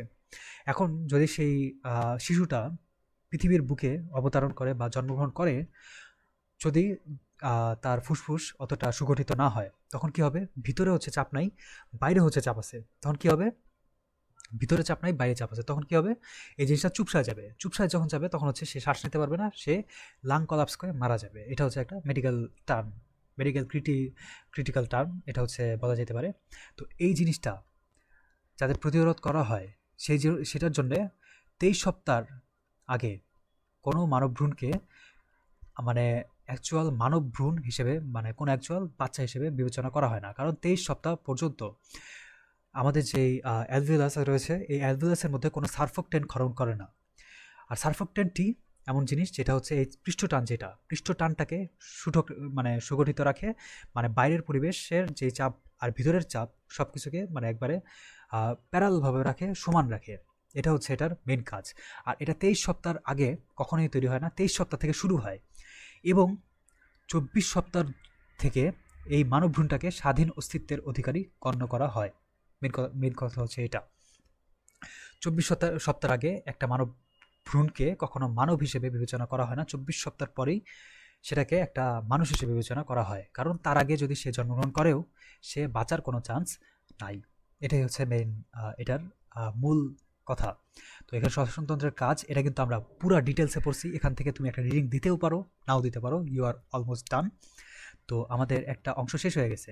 এখন আমরা চলে আসি এই মেইন ইতে, কী বলা যায় এটা, এমসিকিউ এর জায়গায়, যে মানুষ শ্বসনতন্ত্র যেটা, এই শ্বসনতন্ত্র 3 ভাগে ভাগ করা হয়েছে, যে বায়ু গ্রহণ অঞ্চল, ত্যাগ অঞ্চল, বায়ু পরিবহন অঞ্চল আর শ্বসন অঞ্চল। এখন বায়ু পরিবহন অঞ্চল কোনটা? যেখানে হচ্ছে বায়ুটা পরিবাহিত হয়। আমি বললাম শ্বাসনালী, শ্বাসনালীতে বায়ু পরিবাহিত হয়। ব্রঙ্কাই, যে 2টা ভাগ হয়েছে, সেই ব্রঙ্কাইও পরিবাহিত হয়। এবং প্রান্তীয় ব্রঙ্কিউল, প্রান্তীয় এই শব্দটা যাতে থাকে, কারণ এই যে শ্বসন অঞ্চলে শ্বসন ব্রঙ্কিউল আছে। তো ব্রঙ্কিউল তো থাকবে, সাথে প্রান্তীয় থাকলে সেটা বলবো আমরা বায়ু পরিবহন অঞ্চল। এখন ব্রাদার, আমি কিন্তু এটার মানে একটার পর একটা আমি বলছি, ঠিক আছে? এখন ট্রাকিয়ার উপরে যেগুলি আছে সেগুলিকে বলা হবে বায়ু গ্রহণ অঞ্চল, ঠিক আছে? আর প্রান্তীয় ব্রঙ্কিউলের নিচে যেসব আছে সেগুলিকে বলা হবে শ্বসন অঞ্চল। দেখছো, একটা জিনিসও মুখস্থ করা লাগে না, আমি তোমার অটোমেটিক মাথায় ঢুকাই দিচ্ছি। তুমি জাস্ট ক্যালকুলেশন করে বের করবা, এই 3টা মুখস্থ করবা, সব মুখস্থ। আদারওয়াইজ তোমার হচ্ছে সব কিছু মুখস্থ করা লাগতো, সেই জিনিসটা আমি কমাই দিলাম। আচ্ছা, তো এই জিনিসটা মুখস্থ করবা যে শ্বাসনালী, বায়ু পরিবহন হয় এখানেই, যে শ্বাসনালী বা ট্রাকিয়া, ব্রঙ্কাই এবং প্রান্তীয় ব্রঙ্কিউল। This is important. প্রান্তীয় ব্রঙ্কিউল এগুলি হচ্ছে বায়ু পরিবহন অঞ্চল, এটার উপরে হচ্ছে বায়ু গ্রহণ ত্যাগ অঞ্চল, আর নিচে হচ্ছে শ্বসন অঞ্চল। শ্বসন অঞ্চলে লেখাই থাকবে শ্বসন অঞ্চলে শ্বসন ব্রঙ্কিউল তো থাকবেই। এরপরে যেটা আছে অ্যালভিওলাস, অ্যালভিওলার, অ্যাট্রিয়াম, তারপরে অ্যালভিওলার থলি, এই সব কিছু হচ্ছে পরবর্তী যেটা সেগুলি হচ্ছে তোমার শ্বসন অঞ্চল। তো এই অঞ্চলের অংশটা শেষ। আর আমরা গর্বের সাথে বলতে পারি যে হচ্ছে আমাদের মোটামুটি 40% of this chapter is done, খুব কম সময়ের মধ্যেই। আচ্ছা, এটা একটু ইম্পর্ট্যান্ট যে হচ্ছে শ্বসনতন্ত্রের কাজ সম্পর্কে আমরা উপর নিচের বেশিরভাগ জানি, কিন্তু এখানে একটা কিছু ইম্পর্টেন্ট জিনিস আছে, যে পানিসম্য। এখানে যদি দেখি তাহলে হচ্ছে নিঃশ্বাসের মাধ্যমে একটা মানুষ প্রতিদিন 400 থেকে 600 ml বা প্রায় হাফ লিটার পানি দেহ থেকে বের করে দেয়, ঠিক আছে? 400 থেকে 600 ml পানি দেহ থেকে বের করে দেয়। দিস ইজ ইম্পর্ট্যান্ট, এটা মনে রাখো, ঠিক আছে? 400 থেকে 600 ml। আচ্ছা, এছাড়া আর কি আসতে পারে যেগুলি হচ্ছে তুমি ভুল করবা, সেগুলি হচ্ছে আমি একটু দাগা দিই, বাকিগুলি তুমি এমনিই পারবা অটোমেটিক। শব্দ উৎপন্ন করে কে? শ্বসনতন্ত্র শব্দ উৎপন্ন করে কীভাবে করে? ল্যারিংসের মাধ্যমে, তাই না? ল্যারিংস মানে কি? ল্যারিংস মানে হচ্ছে ষড়যন্ত্র। আচ্ছা ভাইয়া, এইটা কিন্তু তোমার যেসব জিনিসগুলি রয়েছে, যেই মেডিকেল টার্মস এবং ইংলিশ টার্মস, এই দুই জিনিসটা তোমার 100% পড়তে হবে না, জাস্ট পড়ার সময় একটু দেখে নিলে, আচ্ছা এটার নাম হচ্ছে এটা, ওকে। নাইলে তুমি তো ল্যারিংস নিয়ে বুঝবা না। আরে আমি ষড়যন্ত্র করে আসছি, ল্যারিংস আসছে, আল্লাহ আল্লাহর ওয়াস্তে আমি 1 2 করে বিসমিল্লাহ বলে 3 দাগা দিলাম, আর তারপর হইল না। সো এই জিনিসটা আমরা না করি। ইংলিশ টার্মসগুলি বেশি কঠিন না, আগেই থেকে পরিচিত, আমরা জাস্ট একবার পড়লেই মাথায় এসে পড়বে। That's not a fact. আচ্ছা, এই জিনিসটা একটু পড়বো, উদ্বায়ী গ্যাস। আর হরমোনের আয়তন, কি বলে, হরমোন ও আয়ন ঘনত্ব, এই জিনিসটা একটু মনে রাখতে হবে। তো এর মাধ্যমে শ্বসন কাজটাও শেষ। আর এখানে একটা ইম্পর্টেন্ট জিনিস রয়েছে, ব্যবহারিক থেকে বেশিরভাগ আসে না, যদি আসে তাহলে এই ট্র্যাবেকুলি এই শব্দটা আসবে, যে অ্যালভিওলাইগুলি ট্র্যাবেকুলি নামক ব্যবধায়ক পর্দার মাধ্যমে পৃথক করা হয়। মানে ট্র্যাবেকুলি নামে এমন একটা পর্দার আছে, যে পর্দার মাধ্যমে অ্যালভিওলাই, বা এখানে অ্যালভিওলাই যে বললাম যে হচ্ছে 20 মিলিয়ন, 380 মিলিয়ন, 300 মিলিয়ন আর 480 মিলিয়ন, এগুলি মানে এত মিলিয়ন মিলিয়ন জিনিসগুলি প্রত্যেকটা থেকে পৃথক থাকে কিভাবে? ট্র্যাবেকুলির মাধ্যমে, ট্র্যাবেকুলি নামের পর্দার মাধ্যমে। Is that clear brother? Okay. তো আচ্ছা, ওকে, ঠিক আছে। আমরা ওইটা হচ্ছে লাস্ট মোমেন্টে, মানে একবারে পরীক্ষার এই ক্লাসের শেষে, লেকচারের শেষে আমরা হচ্ছে এই জিনিসটা কভার করার চেষ্টা করব। ঠিক আছে, হতাশ হও না, সমস্যা নেই। আচ্ছা, তো এখন হচ্ছে আমরা চলে আসি শ্বসনের শারীরবৃত্ত বা শ্বসনের যে মেকানিজম সেটা। আচ্ছা, শ্বসন কিন্তু দুই প্রকার ভাই। একটা হচ্ছে বহিঃশ্বসন, মানে আমরা যে নাকের মাধ্যমে বাতাস গ্রহণ করতেছি আর ত্যাগ করতেছি, এটা হচ্ছে বহিঃশ্বসন। আর অন্তঃশ্বসন কি? অন্তঃশ্বসন হচ্ছে সেটা, যেটা হচ্ছে আমরা হচ্ছে উদ্ভিদ শারীরতত্ত্বে পড়ছি এবং আমাদের বডিতেও হয়। এবং সেটা হচ্ছে ওই কি, ওই যে আমাদের হচ্ছে যে মাইটোকন্ড্রিয়ার মাধ্যমে শক্তি উৎপন্ন হয়, এটাকে বলা হয় অন্তঃশ্বসন। আর বহিঃশ্বসন হচ্ছে আমরা যে নাকের মাধ্যমে যে শ্বসনটা নেই। এখানে ইম্পর্টেন্ট জিনিসটা হচ্ছে আমাদের কিন্তু ব্রাদার সংজ্ঞা আসবে না, কি আসবে? ভৌত প্রক্রিয়া। এটা হচ্ছে বহিঃশ্বসন একটা ভৌত প্রক্রিয়া, আর অন্তঃশ্বসন একটা জৈব রাসায়নিক প্রক্রিয়া। এটা ইম্পর্টেন্ট, ঠিক আছে? আর অন্তঃশ্বসন কোথায় সংঘটিত হয়? এটা হচ্ছে দেহকোষ আর রক্তে। দেহকোষ আর রক্তের মধ্যে, দেহকোষ মানে কোষের অন্তঃশ্বসনের মাধ্যমেও যে যে পাওয়ারটা তৈরি হয়, মাইটোকন্ড্রিয়া যে শক্তি তৈরি হয়, এটিপি তৈরি হয়, সেই এটিপি রক্তের মাধ্যমে রক্তের সাথে যুক্ত হয়। তো এটা হচ্ছে দেহকোষ আর রক্তের মাধ্যমে সংঘটিত হয়। আচ্ছা, এটা হচ্ছে গ্লুকোজ জারিত হয়, নির্দিষ্ট পরিমাণ শক্তি তৈরি হয়। এগুলি হচ্ছে মেডিকেলে আগে আসছে, এই প্রশ্নগুলির ধারায় আমি জিনিসগুলি হচ্ছে সাজেস্ট করতেছি আপনাদের। তো চোখ বন্ধ করে বিশ্বাস করতে পারেন আমার উপর, সমস্যা নেই, আমি ভালো মানুষ, ঠিক আছে? আচ্ছা, নাথিং দ্যাট মাচ ইম্পর্টেন্ট এখানে। তো এখানে এই জিনিসটা ইম্পর্টেন্ট, যে বহিঃশ্বসনে আমাদের যে আমরা শ্বাস দিচ্ছি, এটা কি তোমার মনে হয় যে কোনো এনজাইমের ভূমিকা আছে? আমি বলবো নেই, কোনো এনজাইমের ভূমিকা নাই। আবার এনজাইমের ভূমিকা নাই এবং কোনো শক্তিও উৎপন্ন হয় না। কি হয় এখানে? জাস্ট বাতাসের আদান প্রদানটা হয়, অক্সিজেনের আদান প্রদান হয় মেনলি। আচ্ছা, তো এর মাধ্যমে আমরা এটাও শেষ করলাম। এখন এখানে মেকানিজমটায় চলে আসি আমরা। মেকানিজমটা কি হয়? দুই ধরনের মেকানিজম হইতে পারে। আচ্ছা, আমি যেটা বললাম একটু আগে, যে আমাদের উদর আর বক্ষ, এই দুইটা অঙ্গ বা এই দুইটা অঞ্চল আমাদের হচ্ছে একটা বিশিষ্ট পর্দার মাধ্যমে পৃথক হয়ে থাকে, সেটাকে বলা হয় হচ্ছে মধ্যচ্ছদা বা ডায়াফ্রাম। এই ডায়াফ্রাম, আর আরেকটা জিনিস রয়েছে সেটা হচ্ছে পশুকা, যে আমাদের যে পশুকা রয়েছে, রিব রয়েছে, যেটা বললাম যে 12-12-24টা, এই সাইডে 12টা, এই সাইডে 12টা, মাঝখানে হচ্ছে একটা, মানে মেন হচ্ছে মেরুদণ্ড, ঠিক আছে? যেই 7টা, মানে যেই 12টা 12টা 24টা রয়েছে, এগুলিকে বলা হয় রিব। আর এই রিবের মাঝখানে পেশি আছে, রাইট? এই রিবের মাঝখানে বিভিন্ন মাংস রয়েছে, এই মাংসর জন্য হচ্ছে মাংসপেশি তৈরি হয়। এই মাংসপেশির যে নাম, সে নাম হচ্ছে ইন্টারকোস্টাল পেশি। রিবস রিবসকে বলা হয় কোস্ট, বা পশুকে আরেক নাম বা ইংলিশ নামে বলা হয় কোস্ট। আর কোস্টের মাঝখানে মানে হচ্ছে ইন্টারকোস্টাল পেশি, ঠিক আছে? তো এই মেকানিজমের মধ্যে দুইটা জিনিসই কাজে লাগে, সেটা হচ্ছে ডায়াফ্রাম আর ইন্টারকোস্টাল পেশি। আচ্ছা, এখানে অনেক বিস্তারিতভাবে আল্লাহর হস্তে চতুর্দিক থেকে সব কিছু নিয়ে দেওয়া হয়েছে, কিন্তু আমি হচ্ছে ইজিলি জিনিসটা বুঝাই, জিনিসটা বোঝার চেষ্টা করেন একটু। যে লেখার একটা অপশন তো আছেই, রাইট? ঠিক আছে, এখানে লেখার অপশন হচ্ছে, ধরো আমাদের যে ডায়াফ্রাম, ঠিক আছে, ডায়াফ্রামকে আমরা ডি দিয়ে লিখি। ডায়াফ্রাম, আরে কালার কই?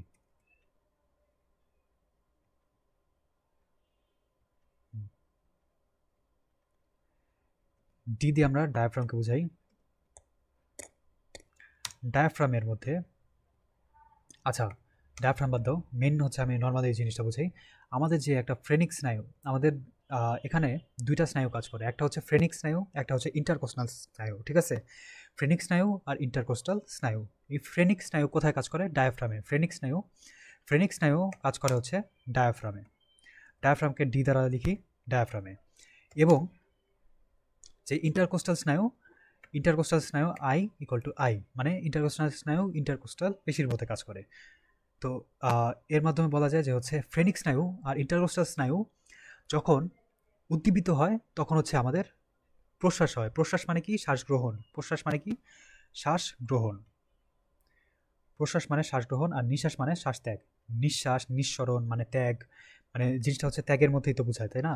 তো এই প্রশ্বাস বা জিনিসটা এটা হচ্ছে শ্বাস গ্রহণ এবং এটা হচ্ছে শ্বাস ত্যাগ।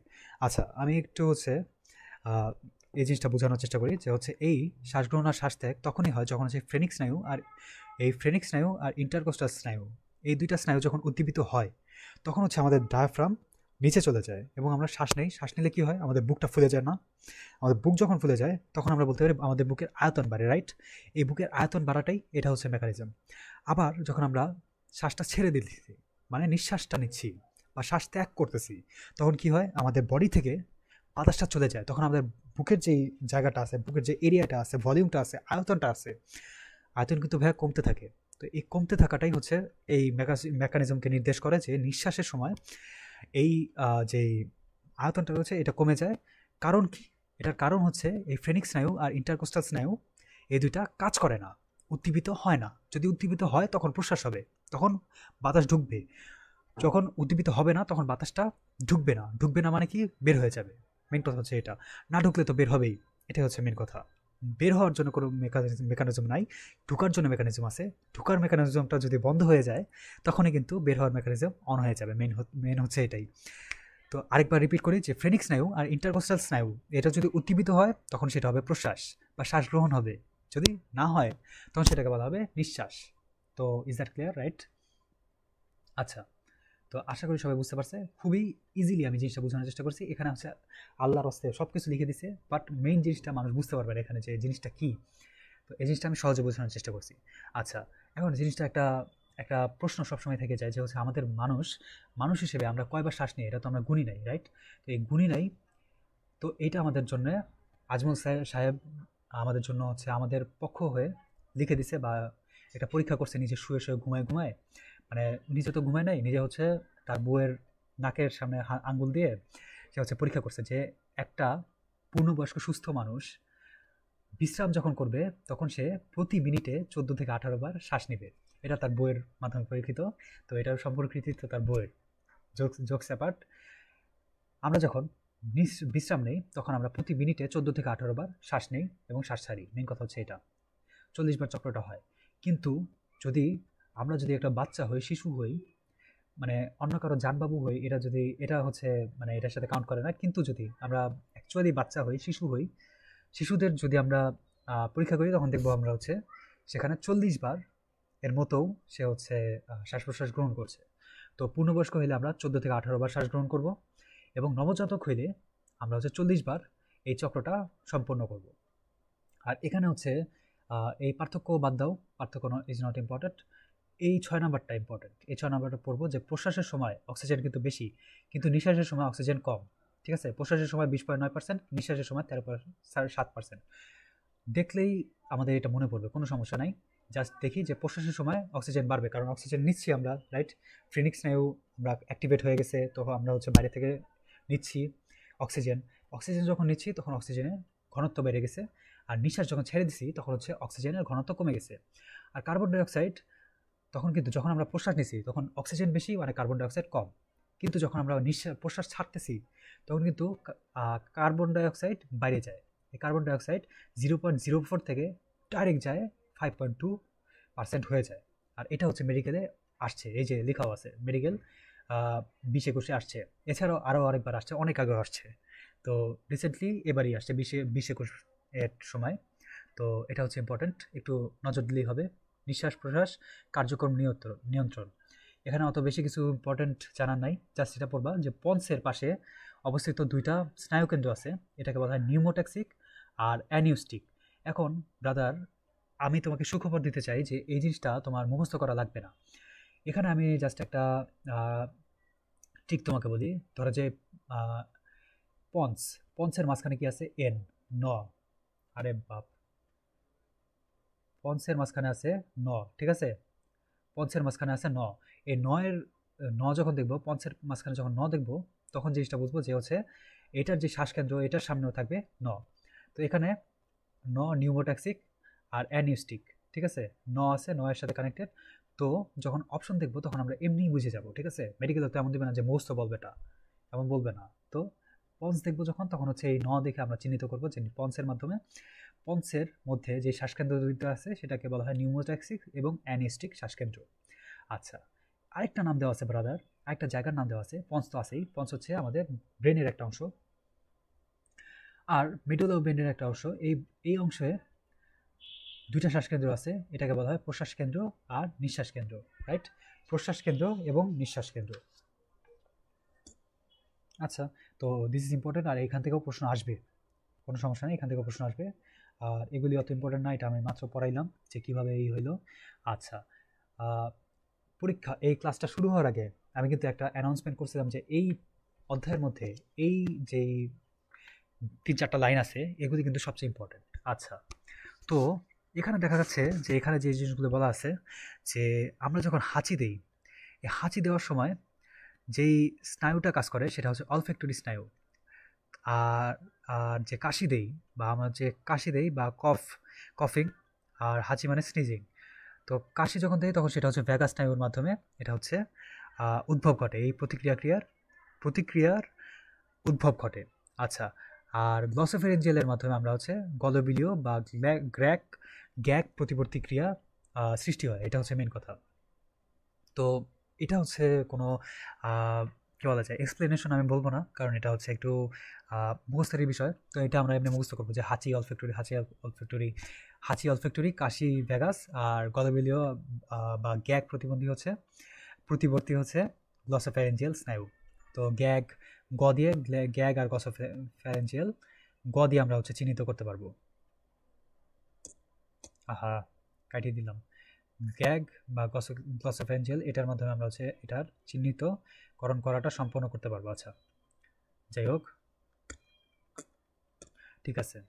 আচ্ছা, হাঁচি অলফ্যাক্টরি, কাশি ভ্যাগাস। এছাড়াও একটা জিনিস আছে যেটা হচ্ছে একটা স্টুডেন্ট মিস করে ফেলে, সেটা হচ্ছে আমাদের এখানে উপরে দেওয়া আছে প্রতিক্রিয়াকে, এই যে ফুসফুসের যে প্রতিক্রিয়া হয় সেই প্রতিক্রিয়াকে বলা হয় হচ্ছে হেরিংব্রয়ার প্রতিবর্তী ক্রিয়া, ঠিক আছে। আর এই প্রতিবর্তী ক্রিয়া, এই যে উপরে লেখা আছে ভ্যাগাস স্নায়ুর মাধ্যমে, এই প্রতিবর্তী ক্রিয়াটা ভ্যাগাস স্নায়ুর মধ্যে সংযুক্ত হয়, ঠিক আছে। এটা হচ্ছে ইম্পর্টেন্ট যে হেরিংব্রয়ার প্রতিবর্তী ক্রিয়া হচ্ছে ভ্যাগাস স্নায়ুর মধ্যে হয়। ভ্যাগাস স্নায়ুর মধ্যে আর কিছু হয়, আর কি হয়, কাশিটা হচ্ছে ভ্যাগাস স্নায়ুর মাধ্যমে সম্পাদিত হয় বা সৃষ্টি হয়। আচ্ছা, প্রতিবর্তী ক্রিয়া বুঝো নাই? প্রতিবর্তী ক্রিয়া হচ্ছে আমরা যখন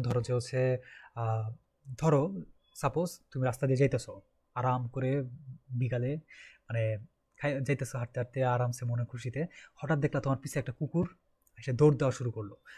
এখন কুকুর যে দৌড় দেওয়া শুরু করলো, তুমি কি চিন্তা করবো আরে কুকুরটা কত সুন্দর, আরে কুকুরটা কত স্পিডে দৌড়াইতেছে, বা আমি কি এখন দাঁড়াবো না, এই বসবো না, উঠবো নাকি চিল্লাবো? এগুলি তোমার কখনোই মাথায় আসবে না, তুমি অটোমেটিকলি দৌড় দেওয়া শুরু করবা। আর এটাই হচ্ছে প্রতিবর্তী ক্রিয়া, যে আমরা যেসব কাজ আমাদের ব্রেনে আসার আগে আমরা করে ফেলি, বা আমরা যেটা হচ্ছে রিফ্লেক্স, মানে ইনস্ট্যান্ট যে রিফ্লেক্সটা হয় সেটাকেই বলা হয় প্রতিবর্তী ক্রিয়া। তো এই ফুসফুসে আমাদের যে বডির হয় সেটাকে তো আমরা বলি হচ্ছে প্রতিবর্তী ক্রিয়া বা রিফ্লেক্স সিস্টেম। এবং ফুসফুসের মধ্যে এই স্ফীতি বা সংকোচন, মানে ফুসফুসের যে সংকোচন প্রসারণ, যেটা এই সংকোচন প্রসারণের ফলে যে প্রতিক্রিয়াটা সৃষ্টি হয় এটাকে বলা হয় হেরিংব্রয়ার প্রতিবর্তী ক্রিয়া, যেটা হচ্ছে ভ্যাগাস স্নায়ুর মাধ্যমে সম্পাদিত হয়। আর এর মাধ্যমে এই অধ্যায়টা মানে এতটুকু শেষ হয়ে গেছে। আর রাসায়নিক নিয়ন্ত্রণ অতটা ইম্পর্টেন্ট না, ইউ ক্যান অবভিয়াসলি তুমি এটা পড়তেই পারো, বাট এটা আসার সম্ভাবনা খুব কম, but it's nice to know, ঠিক আছে। আচ্ছা, ঠিক আছে। তারপর চলে আসি গ্যাসীয় পরিবহন, যেটা আমি যে পরীক্ষার মানে ক্লাসের আগে বলছিলাম যে এটা হচ্ছে অনেক ইম্পর্ট্যান্ট। তো এটার ইম্পর্টেন্স নিয়ে আমরা জানার চেষ্টা করি যে হচ্ছে অক্সিজেন যে পরিবহন হয়, তো অক্সিজেন আমাদের ফুসফুসে যে অক্সিজেন আছে সে অক্সিজেন কত চাপ দেয়। ফার্স্টে কিন্তু ওই যে 23 সপ্তাহ আগে কিন্তু চাপ দেয় না, 23 সপ্তাহ পর আস্তে ধীরে 23 সপ্তাহ থেকে শুরু হয় চাপ দেওয়া, মানে ভিতরে সারফোক্টেন ক্ষরণ হয় টাইপ 2 কোষ থেকে, মনে আছে টাইপ 2 কোষ যেটাকে বলা হয় সেপ্টাল কোষ থেকে অ্যালভিওলাসে তৈরি হয় সারফোক্টেন্ট। এই সারফোক্টেন্ট যখন খনিত হয় তখন হচ্ছে এটার ভিতরে মানে আলাদা মানে অভ্যন্তরীণ চাপ সৃষ্টি হয়। এই চাপের মান হচ্ছে 104 মিলিমিটার মার্কারি, ঠিক আছে? আর যেই আমরা হচ্ছে শ্বাস নিলাম, এই শ্বাস নেওয়ার মাধ্যমে যেটা শ্বাসটা কিভাবে যায়, রক্তের মাধ্যমে তো যায়, রাইট? তো এই আগত রক্তে অক্সিজেনের চাপ হচ্ছে 40 মিলিমিটার মার্কারি, ঠিক আছে? তো ভিতরে হচ্ছে 104, আর বাইরে থেকে যে অক্সিজেনটা যাচ্ছে সেটা কিন্তু 40 মিলিমিটার মার্কারি, ঠিক আছে? তো দুটোর মধ্যে কিন্তু একটা ইমব্যালেন্স আছে। তো এই ইমব্যালেন্স দূর করার জন্য ততক্ষণ এই এখানে ব্যাপন হবে, ঠিক আছে? ব্যাপন, ব্যাপন ইংলিশ কি? ডিফিউশন। ততক্ষণ পর্যন্ত এখানে ব্যাপন হবে যতক্ষণ হচ্ছে এই দুইটার আহ, মোট চাপ, অক্সিজেনের মোট চাপ 100 ml না হয়, 100 মিলিমিটার পারদ না হয়। ভিতরে হচ্ছে যেহেতু 104 মিলিমিটার মার্কারি, আর বাইরে হচ্ছে যেহেতু 40 মিলিমিটার মার্কারি, তো ভিতরে আর বাইরের মানে যে সাম্য হবে সেই সাম্যটা 100 মিলিমিটার মার্কারি হওয়া পর্যন্ত ব্যাপন চলতেই থাকবে। কোথায় ব্যাপন চলতে থাকবে? এই যে এই অ্যালভিওলাই, এটা ধরো অ্যালভিওলাই, ঠিক আছে? এটা হচ্ছে ধরো অ্যালভিওলাই। অ্যালভিওলাইয়ের মধ্যে হচ্ছে অক্সিজেন আছে, এখানে ধরো হচ্ছে অ্যালভিওলাইয়ের মধ্যে কার্বন ডাই অক্সাইড আছে, ঠিক আছে?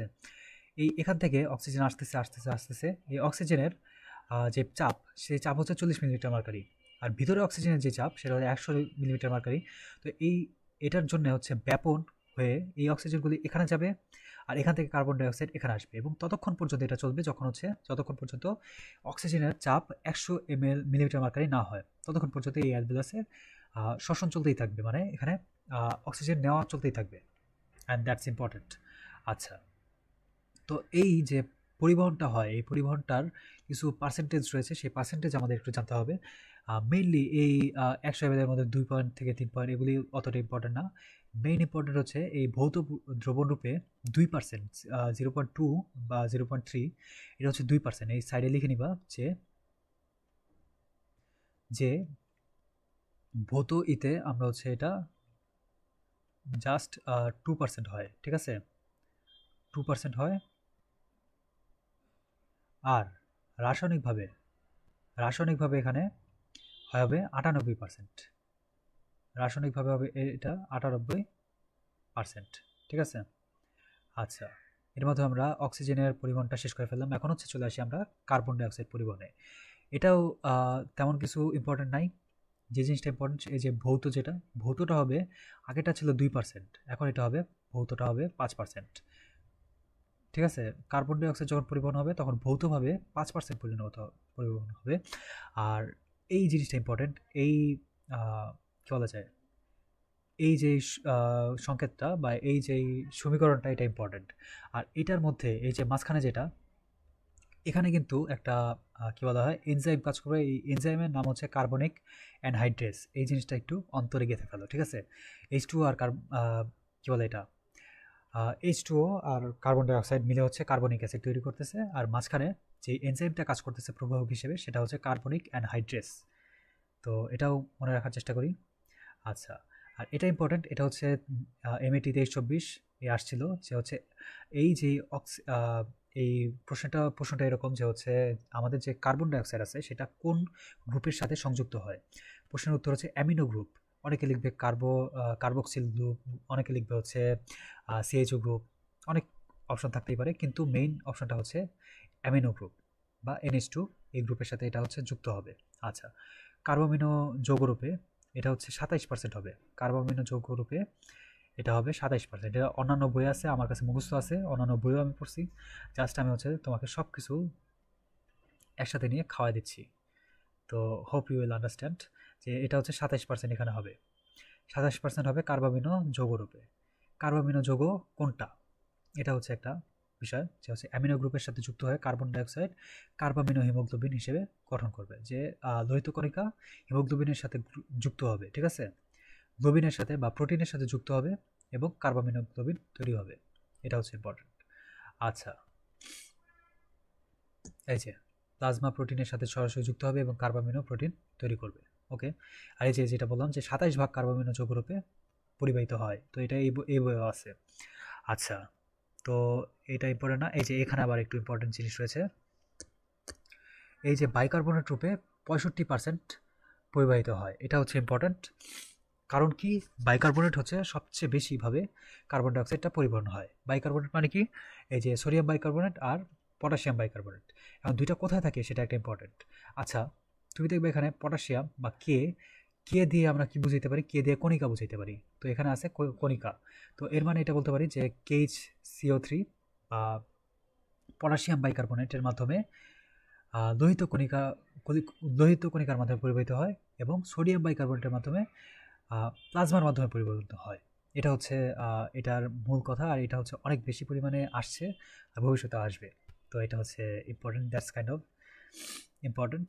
আচ্ছা, আর এখানে একটা জিনিস আছে যে আমাদের লোহিত কণিকার মধ্যে এই যে কার্বনিক অ্যাসিড আছে, কার্বনিক অ্যাসিডের মধ্যে থেকে যে এই যে ইটা আছে, এই আয়নটা আছে, যে এটাকে কি বলে, দাঁড়াও।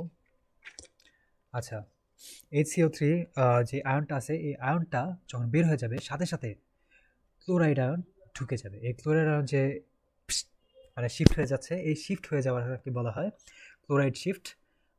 ক্লোরাইড শিফট, আচ্ছা। আর এই ক্লোরাইড শিফটকে আরেক নামে বলা হয় হ্যামবার্গার শিফটও বলা হয়। এটা হচ্ছে মেইন। আর এটা হচ্ছে বর্ণনা করছেন প্রথম বিজ্ঞানী জ্যাকব।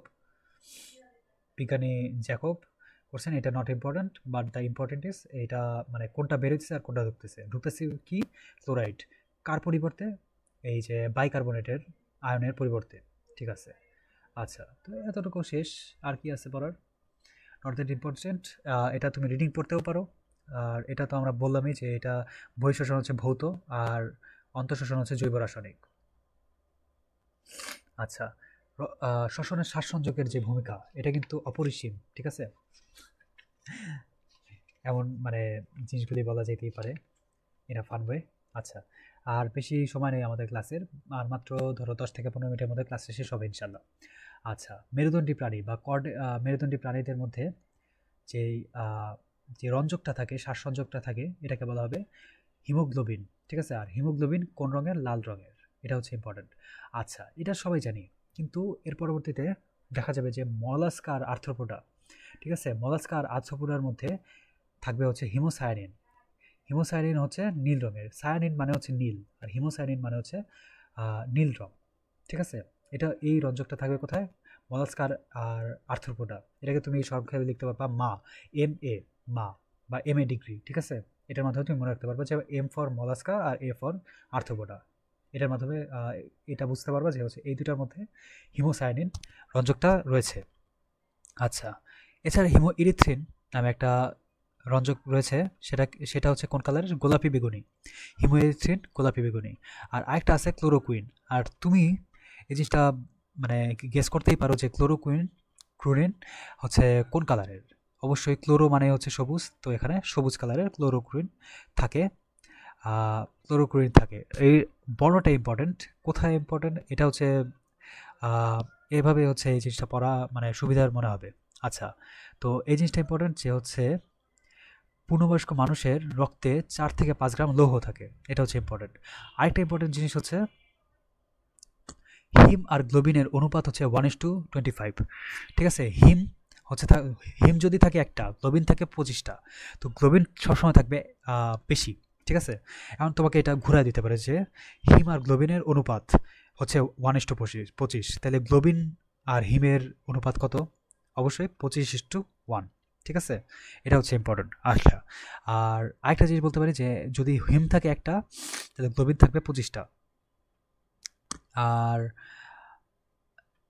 একটা হিমের দাঁড়াও, এখান থেকে পড়াই যে প্রতিটা হিমোগ্লোবিনের মধ্যে 4টা হিম অংশ থাকায়, এই 4টা হিম অংশ থাকায় এই হিম অংশের সাথে যুক্ত হবে হচ্ছে 4টা ফেরাস অণু।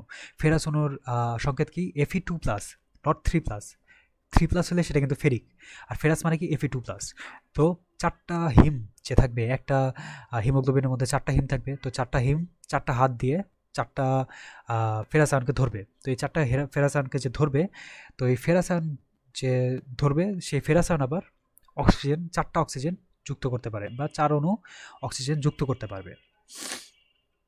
তো এটা বলতে পারবো যে একটা হিমোগ্লোবিন 4টা অক্সিজেন অণু যুক্ত করতে পারবে। তো এই পৃষ্ঠা আমাদের মোটামুটি শেষ হয়ে গেছে। আর বেশি কিছু নাই অবশ্য। ঊর্ধ্বনালীর শ্বাসনালীর সংক্রমণ আর নিম্ন শ্বাসনালীর সংক্রমণ, এই দুটো হচ্ছে একটু ইম্পর্ট্যান্ট।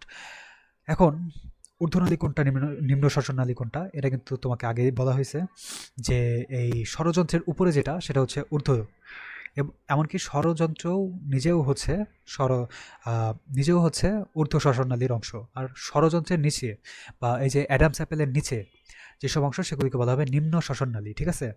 তো যেমন এখানে দেখি যে ঠান্ডার কারণে টনসিলাইটিস কোথায় হয়? টনসিলে হয়। টনসিলের সংক্রমণ, টনসিল কোথায় থাকে? এখানে। তো টনসিল যদি এখানে থাকে তো এটা হচ্ছে ঊর্ধ্ব শ্বাসনালীর সংক্রমণ। সাইনোসাইটিস, সেটা আমরা নিচে পড়বো। সাইনাসের যে সংক্রমণ সেটা হচ্ছে সাইনোসাইটিস। এছাড়া ল্যারিঞ্জাইটিস বা ষড়যন্ত্রের সংক্রমণ, ওটাইটিস মিডিয়া বা কানের সংক্রমণ বা মধ্যকর্ণের সংক্রমণ, এটা হচ্ছে ঊর্ধ্ব শ্বাসনালীর সংক্রমণ।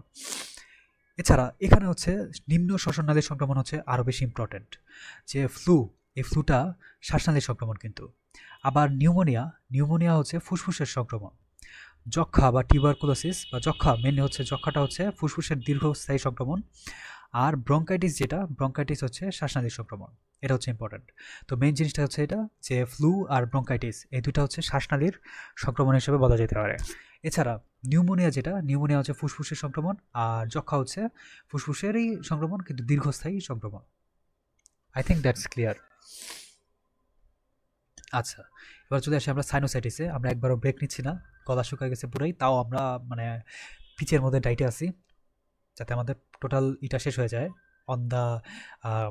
On our expected time obviously. আচ্ছা, সাইনোসাইটিস জানার আগে আমাদের জানতে হবে সাইনাস জিনিসটা কি। সাইনাস শব্দের অর্থটাই হচ্ছে ফাঁকা স্থান। সাইনাস মানে কি? ফাঁকা স্থান, ঠিক আছে? সাইনাস মানে ফাঁকা স্থান। এখন হচ্ছে সাইনাস আমাদের শরীরে অনেক আছে, কিন্তু প্যারানাজাল সাইনাস বা নাকের আশেপাশে বা নাকের উপর নিচে সাইনাস, এই সাইনাস আছে হচ্ছে 4 জোড়া, ঠিক আছে? 4 জোড়া মানে 8টা, মেনলি 4 জোড়া, ঠিক আছে? 4 জোড়া মানে কি? 4 জোড়া কি?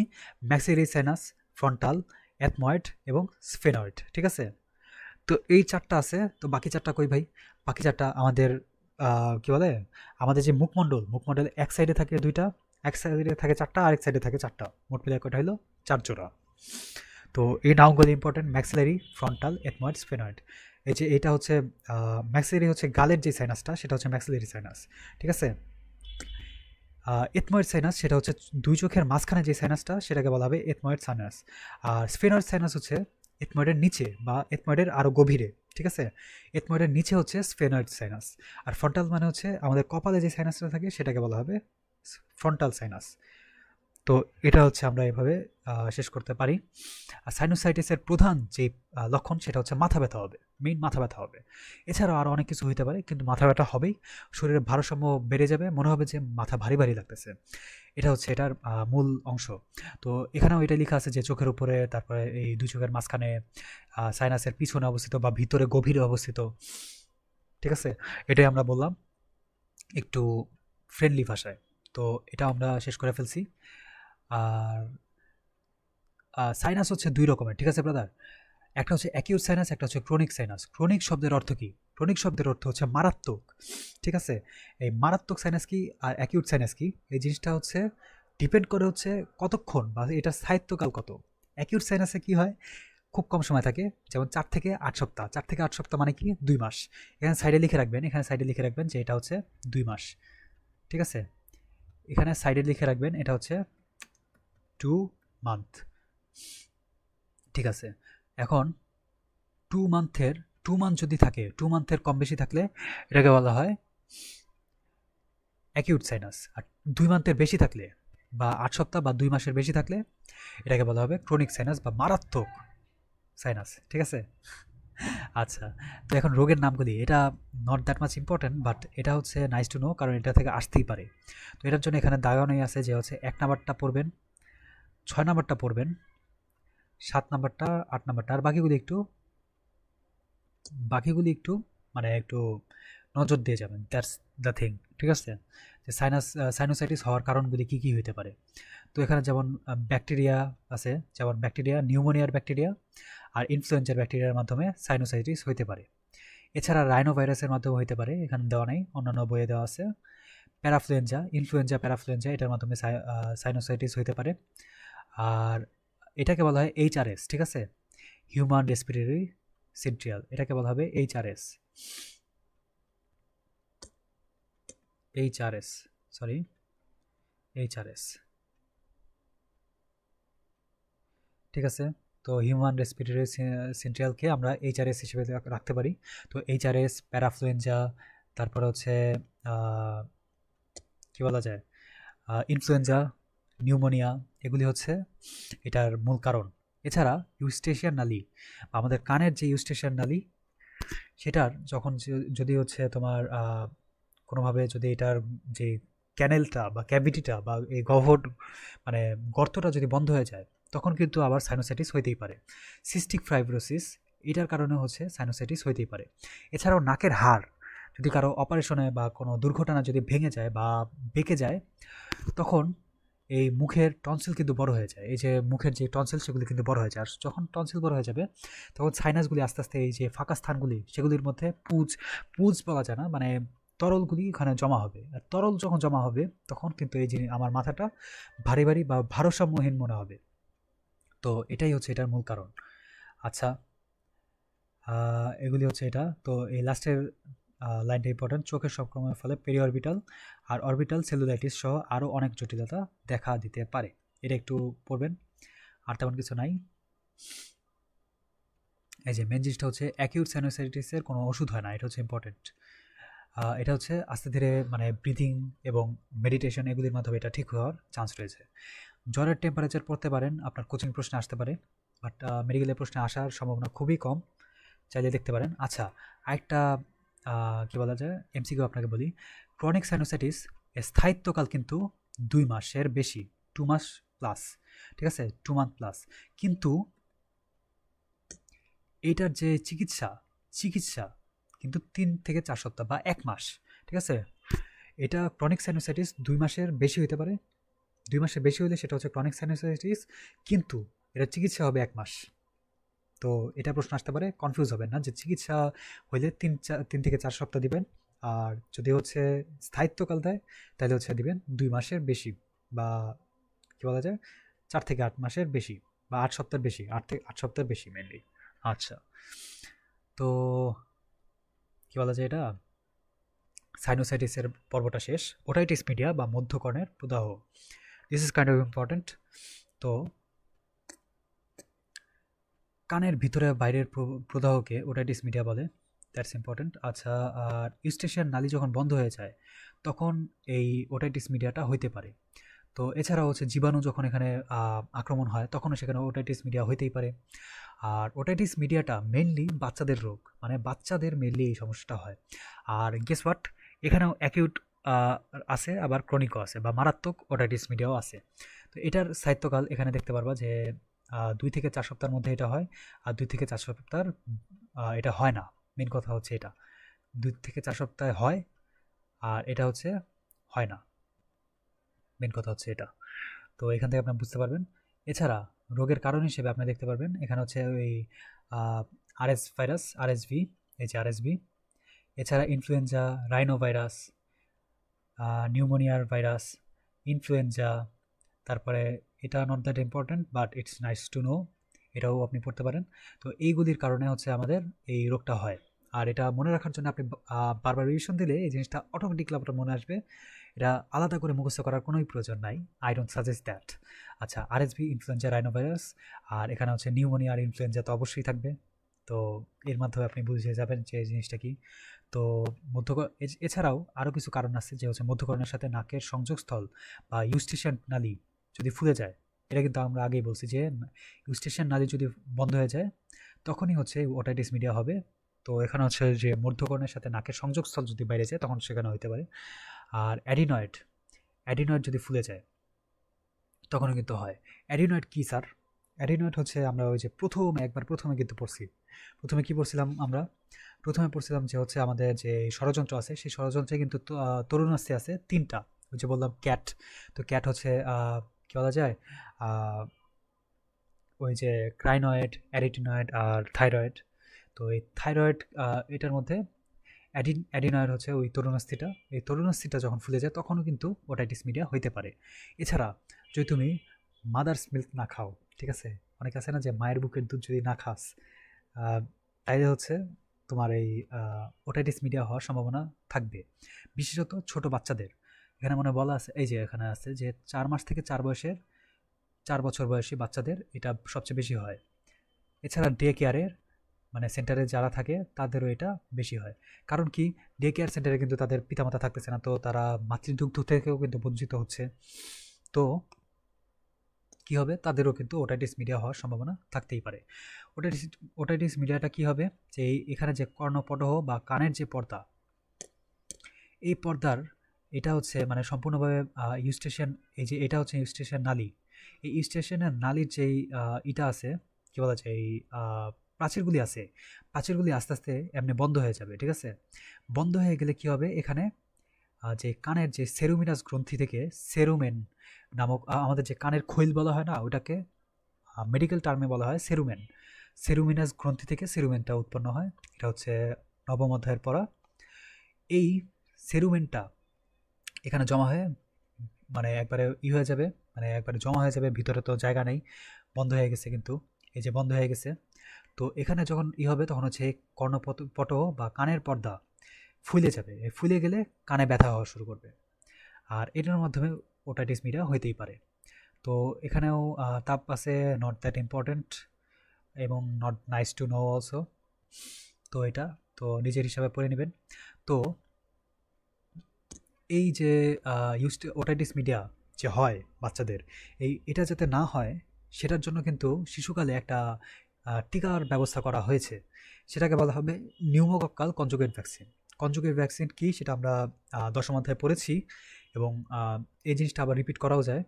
তো শিশুকালে মানে এই কনজুগেট ভ্যাকসিন বা এই যৌথ ভ্যাকসিন, মানে এই একটা ভ্যাকসিনের মাধ্যমে আরও কয়েকটা কী বলা যায়, আরও কয়েকটা অসুখের মানে নিরাময় করা সম্ভব।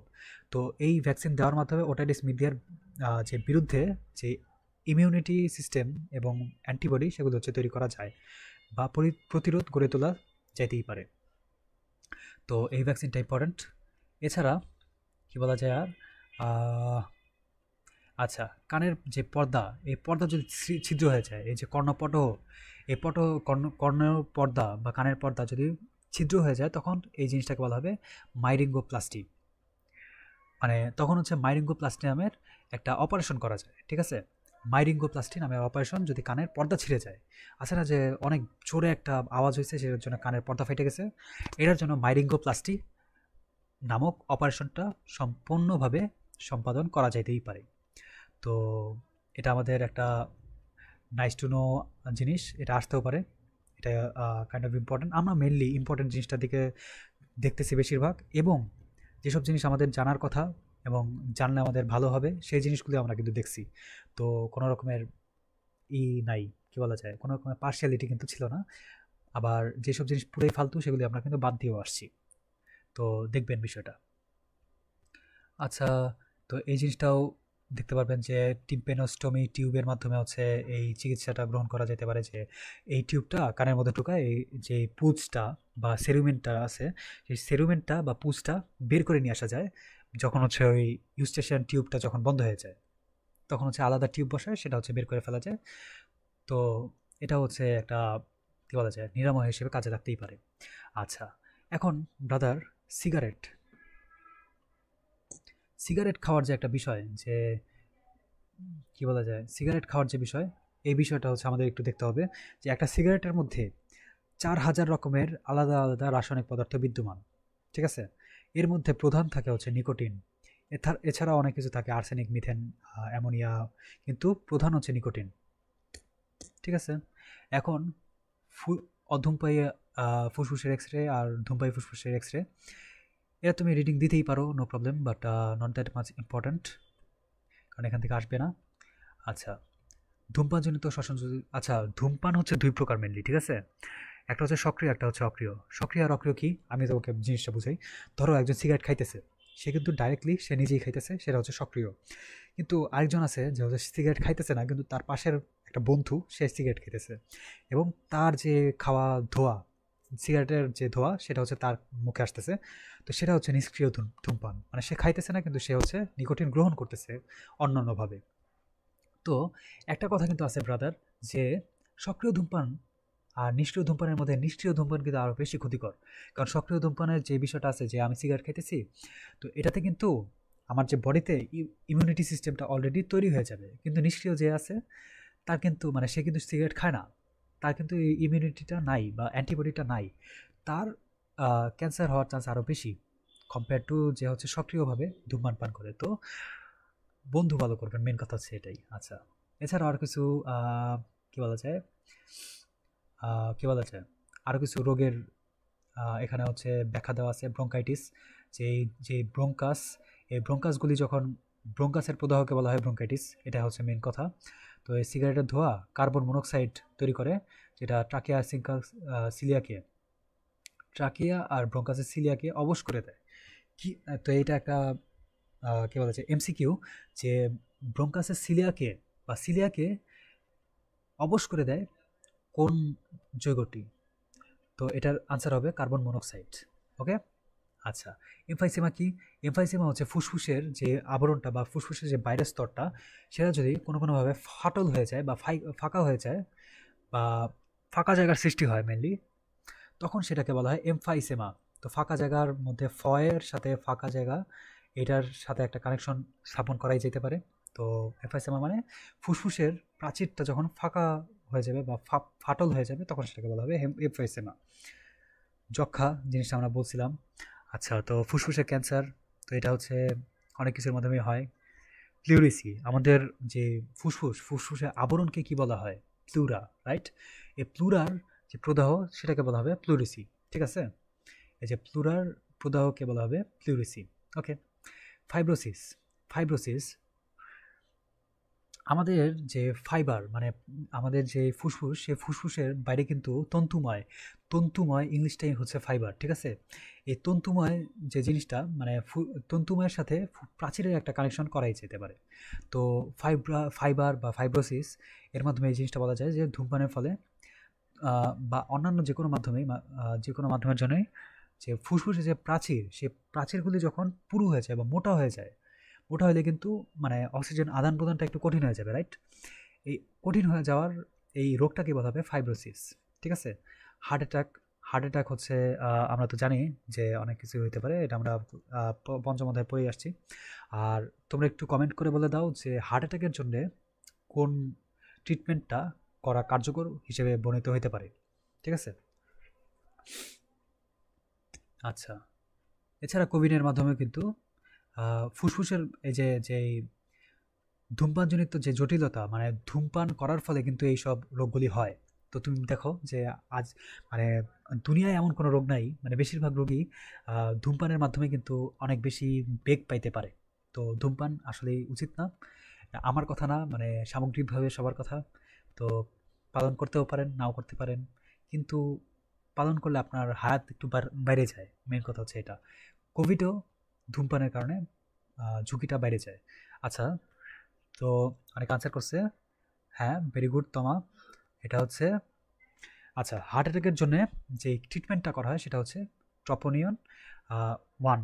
ঠিক আছে, ট্রপোনিয়ন 1। এবং হার্ট ফেলিয়ার, যেটা হার্ট ফেলিয়ারের জন্য যেই ট্রিটমেন্ট করা হয় সেটাকে বলা হয় কী বলা যায়, রক্তের বিএনপি টেস্ট। ঠিক আছে, আওয়ামী লীগ টেস্ট বলতে কোনো টেস্ট এখনও বের হয় নাই। বিএনপি টেস্ট হচ্ছে হার্ট ফেলিয়ারের জন্য। আর কী বলা যায়, এটাই আর কি। তো এতটুকু শেষ কৃত্রিম শ্বাস প্রশ্বাস। আচ্ছা, যদি এমন কখনো হয় যে কেউ হচ্ছে পানির মধ্যে ডুবে গেছে, পানির মধ্যে ডুবুক বা না ডুবুক, ধরো যে হচ্ছে কারো কার্ডিয়াক অ্যারেস্ট হয়ে গেছে বা সে শ্বাস নিতে পারতেছে না, তখন আপনি কি করতে পারেন? আপনি সিপিআর দিতে পারেন। সিপিআর কি? এখানে একটা কি বলা যায়, একটা চিত্র থাকার কথা। এই যে যখন কেউ মানে শ্বাস নিতে পারতেছে না, তখন আপনি তারা এমনি শোয়াইতে পারেন। শোয়াই হচ্ছে তার মুখের মধ্যে আপনার এয়ার ব্লো করতে পারেন, তার নাকের মাধ্যমে আপনি এয়ার ব্লো করতে পারেন। আর তারপর না হইলে আপনি হচ্ছে আপনার বুকের মধ্যে 2 হাত এভাবে রেখে চাপ দিতে পারেন। চাপ দিলে কি হবে, আপনার যেই বডির মধ্যে যেই রক্ত আছে, সেই রক্তটা চাপ খায় ব্রেনে চলে যাবে। আর ব্রেনে যখন যাবে তখন ব্রেনে অক্সিজেন লেভেল বাড়তে থাকবে, মানে ব্রেনে যখন অক্সিজেন লেভেল বাড়তে থাকবে তখন হচ্ছে আপনার মানুষের যে স্বাভাবিকতা সেটা হচ্ছে বাড়তে থাকবে। তো এটার জন্য আমাদের হচ্ছে সবারই সিপিআর এর একটা ট্রেনিং নেওয়াই উচিত, মানে আলাদা কোথাও না, ইউটিউব দেখে হইলেও মানে একটা সেফটি হিসেবে রাখাই যায় এই একটা স্কিলটাকে। তো এভাবে আপনি করতে পারেন। তো এখানে আবার এরকম কিছু আছে নাকি? আহ, আচ্ছা, এই যে এখানে বিভিন্ন পদ্ধতি আছে, মুখে লাগিয়ে নাকে লাগিয়ে। এটা মেনলি হচ্ছে বাস্তবিক জ্ঞান, এটা মেনলি, ঠিক আছে? আর বিভিন্ন মানুষ আছে যারা হচ্ছে শ্বাস নিতে সম্পূর্ণভাবে অক্ষম, তাদেরকে ভেন্টিলেশনের মাধ্যমে রাখতে হয়, ভেন্টিলেশন পদ্ধতির মাধ্যমে জীবিত রাখা হয়। তো এই যন্ত্রকে বলা হয় ভেন্টিলেটর, ঠিক আছে? অনেকে আছে না যারা হচ্ছে ওই একবারে ওই লাইফ ওয়ার্ডে আইসিইউতে থাকে, আইসিইউতে বা ওই যে লাইফ সাপোর্টে থাকে, তাদেরকে ওই ভেন্টিলেটরের মাধ্যমে পর্যবেক্ষণ করা হয় তাদের অক্সিজেন লেভেল।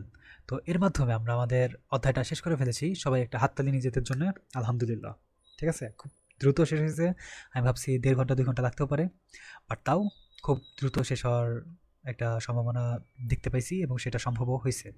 ঠিক আছে, এখন এই যে এই 1 নাম্বারটা একটু আনসারটা করেন তো ব্রাদার।